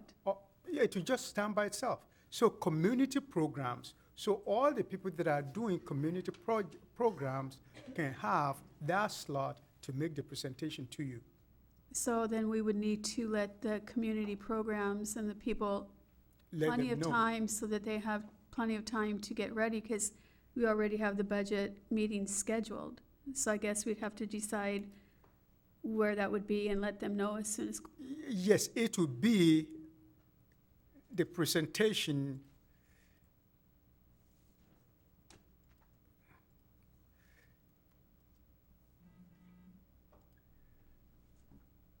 It will be within September 28, 29, any of these, that is when any of those could be, And October 4th. on October 4th. Well, I'm just suggesting that if we want people to be here to present what they would like to Let them see, know. that we let them know and give them as much time as possible to prepare for it. That's all I'm Absolutely, suggesting. absolutely, absolutely. All right. Okay, all right, council, any other, Deputy Mayor Burbidge? Thank you. I appreciate the discussion we're having and the clarification we're receiving. But from additional clarification, I would just like to mention, in case there might be people here or watching who aren't familiar with the lodging tax funding that we're referring to. And that is, there's been a change in the state requirements for allocating lodging tax revenue. Currently, under the new regulation, an event in order to receive, or a program in order to receive tourism enhancement grant funding, there needs to be a substantial bringing of tourists to the event or program, and tourists are now defined as coming from at least 50 miles away. And so whereas it formerly was 25 miles away, and this makes it very difficult for the more locally attended programs to meet this requirement. All right. Anything else, everybody? Councilmember Maloney? Just wanted to thank Aday and the staff and everyone for having this conversation. I appreciate it. All right, thank you, Aday. All right, now moving on to ordinances, first reading. Letter A, Council Bill 710, Level 3 Communications LLC franchise. First, we'll have a staff report from Desiree Winkler, PE Deputy Public Works Director. Then we'll have the city clerk read the ordinance title, and then we'll seek a motion. So. Thank you. Good evening, Mayor, Deputy Mayor, members of the council. I am here to present the Level 3 Communications Franchise Ordinance. The policy question before you is, should the city grant Level 3 Communications, LLC, a franchise ordinance to install, construct, maintain, repair, and restore a fiber optic communication system within and through the City of Federal Way rights-of-way? A bit of background, this is basically a renewal of an existing franchise. Level 3 Communications has requested this franchise. This is an existing system that's been installed in the Military Road right-of-way by WillTel Communications, LLC, under a franchise agreement that expired May 23rd, 2015. Level 3 Communications, LLC, purchased WillTel earlier this year. The requirements of this franchise are consistent with recent franchise agreements the city has entered into. The term is for a period of 10 years. Level 3 Communications agrees to pay us a fee or charge an amount of $1,000 that will cover the administrative expenses incurred by the city when we prepared this agreement. In addition, the previous franchisee installed at no cost to the city a communication conduit system on Military Road between 320th Street and Star Lake Road. Level 3 Communications will maintain insurance of $5 million combined single limit for commercial general liability and $5 million for automobile insurance. The proposed franchise also requires Level 3 Communication to post a bond for $100,000. The options before council are approve to send the Level 3 Communications LLC franchise ordinance to the City Council meeting on September 6, 2016 for a second reading. And option 2, do not approve to send the Level 3 Communications LLC franchise ordinance to City Council meeting on September 6, 2016 for a second reading and provide direction to staff. The mayor's recommendation is to approve to send the Level 3 Communications LLC franchise ordinance to City Council meeting on September 6, 2016 for the second reading. And I'm happy to answer any questions. Council, any questions on this? All right, thank you very much. Thank you very much, Desiree. Would the city clerk please read the ordinance title? Council Bill 710, Level 3 Communications LLC franchise, an ordinance of the City of Federal Way, Washington, granting Level 3 Communications LLC, a Delaware limited liability company, a non-exclusive franchise to occupy rights of way of the City of Federal Way, Washington, within the specified franchise area for the purposes of installing, constructing, maintaining, repairing, and restoring a fiber optic communication system within and through the City of Federal Way. All right, Councilmember Duclos. I move to forward the proposed ordinance to the September 6, 2016 council meeting for second reading and enactment. Second. There's been a motion and a second. Is there any discussion? All those in favor? Aye. Opposed? All right, the matter passes unanimously. Second reading, item B, Council Bill number 709, amending Title 19, Federal Way Revised Code, Impact Fee Collection Deferral Program. And let's see, would the city clerk please read the ordinance title?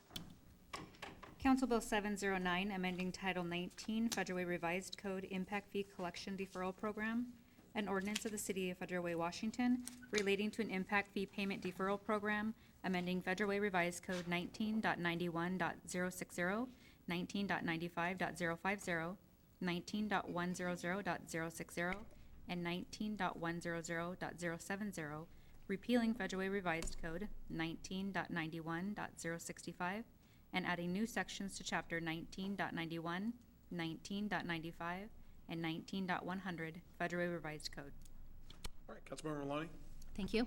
I move approval of the proposed ordinance. Second. There's been a motion and a second. Is there any discussion? All those in favor? Aye. Opposed? Matter passes unanimously. Council reports. Councilmember Sefa Dawson. Thank you, Mayor. I attended a lot of the things that I'm sure council members are going to be sharing, so I'm going to skip that. But one of the ones I did not attend was the Walk for Homelessness. And the reason for that was I went to a memorial service for Victoria Gradden, who graduated from Truman 2 years ago in 2014. And she's just an incredible young lady. And she spoke at the baccalaureate, and she also, I think, spoke at their graduation. And just one of those people, has made an impact during her youth. And just someone who, as I was listening to people talk about her, her contribution already, in her early age or young age. And it's just sad that she's gone. And so just wanted to share that. And then the other thing I attended was the day and a half training on municipal budgeting and fiscal management. And I found it very useful, very helpful as we're talking about budget, especially moving forward. So I'm glad that I was able to attend that. And Friendship Day was really fun. And on the 10th, 2 days from now, is the naturalization ceremony at the Regional Library at 2 p.m. So if there's anyone who's interested, please show up, because this is a great opportunity to see new citizens get sworn in. And I've been through that process, and it's very emotional and very moving to be part of a country that you do want to be a part of. And so if you have the time, I encourage people to show up. And on a fun part last Sunday, I was with someone who does play Pokemon Go, Saturday. And I don't understand it, but I was able to drive around because their little kids wanted to catch Pokemon. So we got to see Federal Way in the event, and they had never seen the park, didn't even know about our new park. And it's two little kids. And so we ended up there, and they got to enjoy it a little bit, so that was fun. So that would be that's my report. Councilmember Maloney? I think we're going to have to give some LTAC funds to Pokemon. Yeah, exactly. Okay, so I attended the National Night Out, went to a couple of different neighborhoods and really enjoyed that. I love going to those neighborhoods and just talking with our community members and hearing about their concerns and the things that they like about Federal Way, which are many, which is, it's great to hear that, as well as concerns that I can bring back and see if I can help them with. So I really appreciated that. And I also went to the Kiwanis Salmon Bake, and you know, it's always so fun to go there, and I didn't win anything, but I never do, so that's okay too, I guess. But it's really not about that. It's about community, as we all know, and it's a great thing. I had some personal reasons for not being able to attend a lot of the events the last couple of days, at least, for sure. And really missed the beam signing. I wanted to be there. Appreciate that Councilmember Honda signed my name for me, though. That was very much appreciated. And wanted to be at Friendship Day too, but I wasn't able to. And a couple of other things. So anyway, I'm looking forward to seeing Inside Out. Have you guys seen that movie? It's Inside Out. It's amazing. It's a cartoon, but it's cool. So I recommend everyone go. Yeah, and about that. Because I always have to throw in my 2 cents. Of course. My wife Wendy said that they actually consulted a number of child psychologists. I heard that too. In putting that together. Yeah, yeah. Really It's fascinating. Yeah. Yeah, it's very good. Yeah. Okay. Councilmember Honda. Thank you. So if anyone's interested, the Salmon Bake served 907 dinners, which is up from our previous high of 800. And we're already planning for next year, which I'm co-chairman of it. So next year, maybe we'll serve 1,000, who knows? Wow. We're actually kind of expected to serve more every year, so we'll have to. So come and eat twice. That works. You know, we even had to go back and get more salmon during the dinner. John Hatcher had to go back and get more salmon. So really? That was how busy it was. I went to the budget workshop, and that was interesting. It's always interesting to be around other council members from other parts of the state and hear what they do. We heard a lot about what Renton is doing, and I brought some information back for Councilmember Maloney. And we do have 2 Pokemon. I don't understand the game, but I know there's 2 in the park downtown because while we were setting up for Friendship Day, an older gentleman was searching, and he said there were 2 in the park. So I don't get it, but it's there. So anyway, I'd like to thank the sponsors of Friendship Day. First, I'd like to thank Nick Wilson for having the vision and coming and talking to us. It isn't easy to stand there as a citizen and talk. People get really nervous, and I know he was really nervous many of the times he was talking to us, but he came back so many times, and we got it. This was important, and it is important. And I called it Family Day earlier because it seemed like we were a family. It really was a great event. We had about 65 people there at one point, and most of the people came for the event because the weather was so awful that we didn't have a lot of people in the park that day. And we were expecting to go out and gather people playing in the park and have them come over for ice cream and stuff. And there just weren't that many people there because of the weather. So that was awesome. But our sponsors were Ashley House, Wild Waves, the Federal Way Mirror, and the Kiwanis Club of Greater Federal Way. And so we'd like to thank them for their sponsorships. This Saturday at the Farmers Market is the Family Green Fest. And this is always been held at the community center, and it's a really neat thing. This year it's moving to the farmers market, and I'm going to tell you a few things that are happening there. There'll be free document shredding, courtesy of Woodstone Credit Union. There'll be a waste management recycling truck that the kids can climb aboard and play with, a kids area with free arts and crafts, energy efficient light bulb sales, so you can get $75 worth of bulbs for $10. Locally grown produce, plants and flowers, educational booths on a variety of sustainable topics. There's food there. This event, when it's at the community center, draws a good deal of people. And being outside, hopefully it won't rain like it did last week, but hopefully it'll be a really beautiful day and we'll get a lot of people there.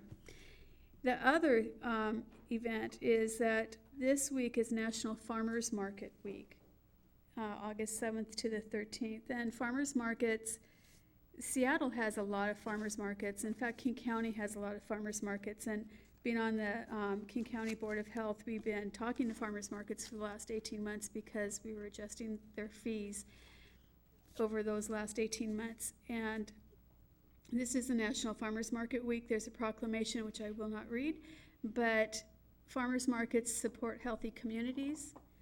They increase access to fresh foods, support local economies, and our farmers market brings people in just to sit and visit.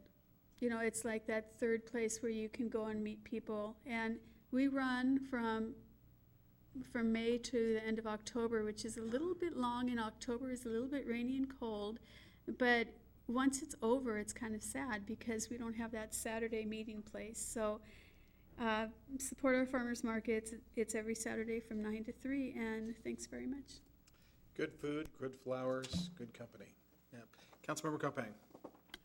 Thank you, Mayor. I think we talk about the service clubs in the area and the contributions they make, and obviously we've talked about the Kiwanis Salmon Bake, how great a community event that is. We've got another community event coming up here very shortly, and that's the Lions Car Show.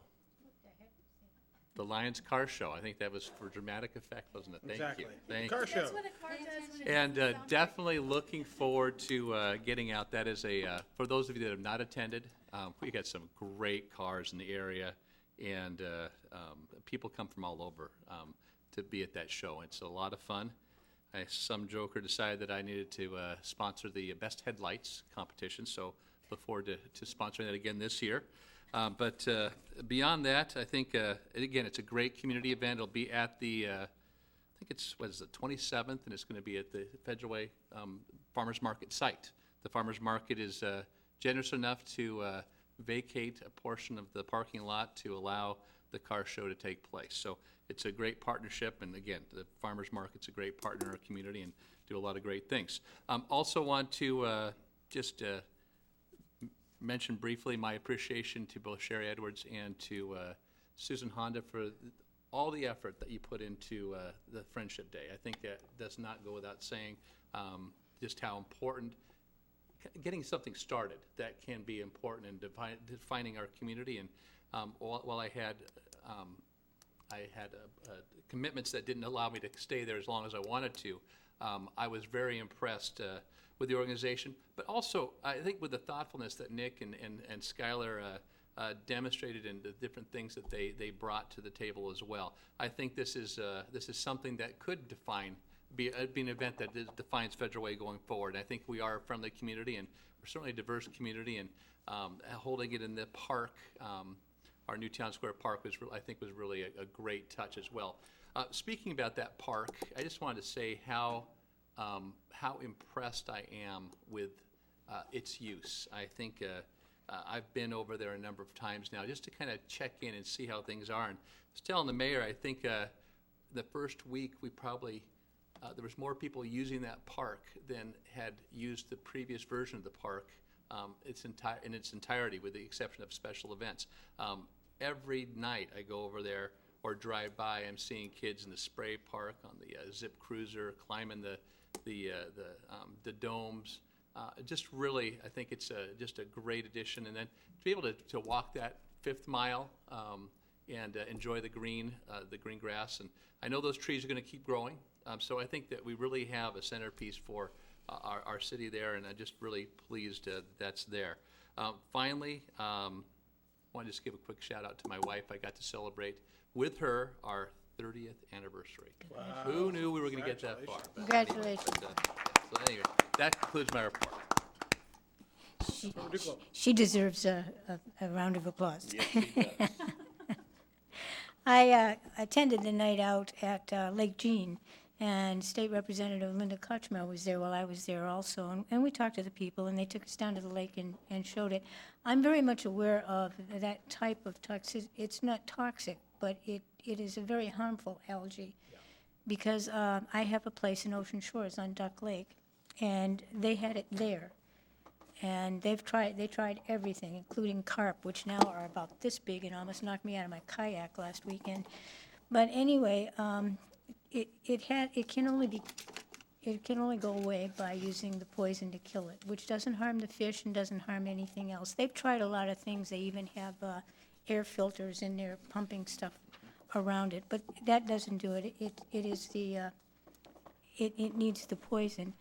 In Ocean Shores, it's different. The city owns all of the waterways, and they have about 23 miles of it. And this year, they are going to again put something in the lakes to make sure that they remain clear and free from that.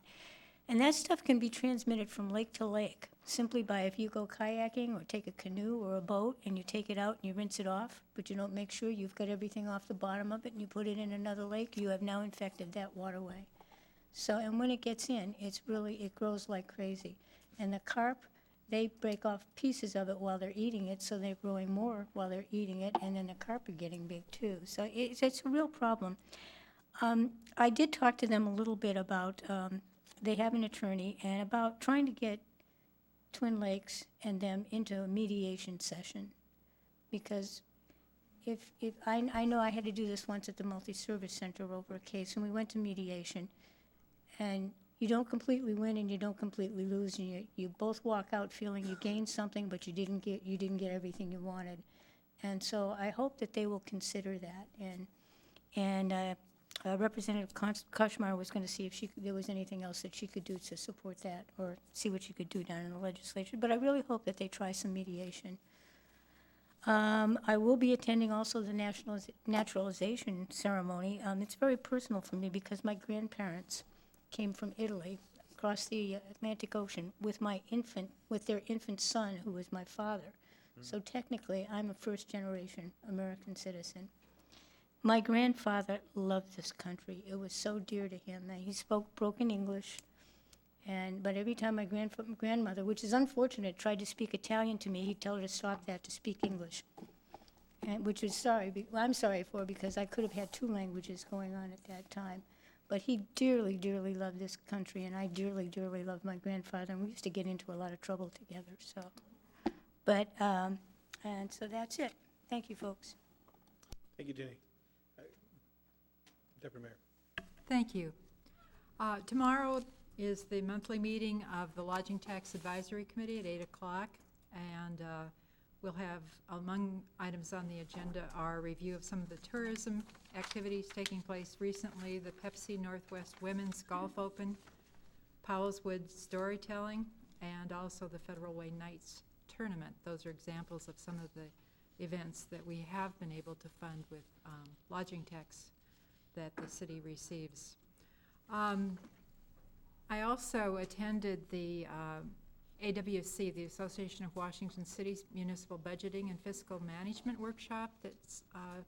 There were 3 other council members who were able to be there along with myself, and I found that those sessions very valuable, informative, and would recommend them to any council member.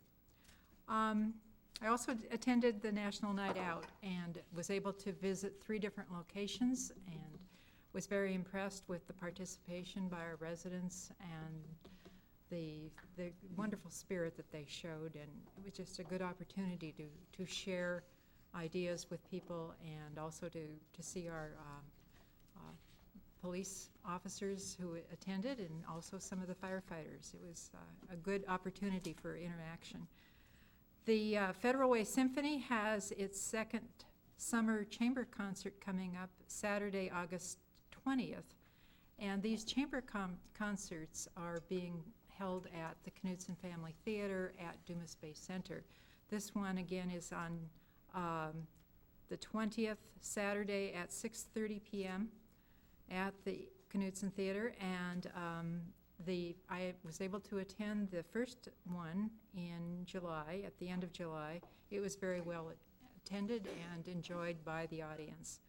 I also enjoyed Friendship Day. It was fun to give out ice cream, cookies, and the yellow roses were especially nice. It was fun, particularly offering treats to people, I think, who had no idea that we would be there. They were just there to enjoy the park and to surprise them that we had something special to offer. And what was this about? Well, it was Friendship Day.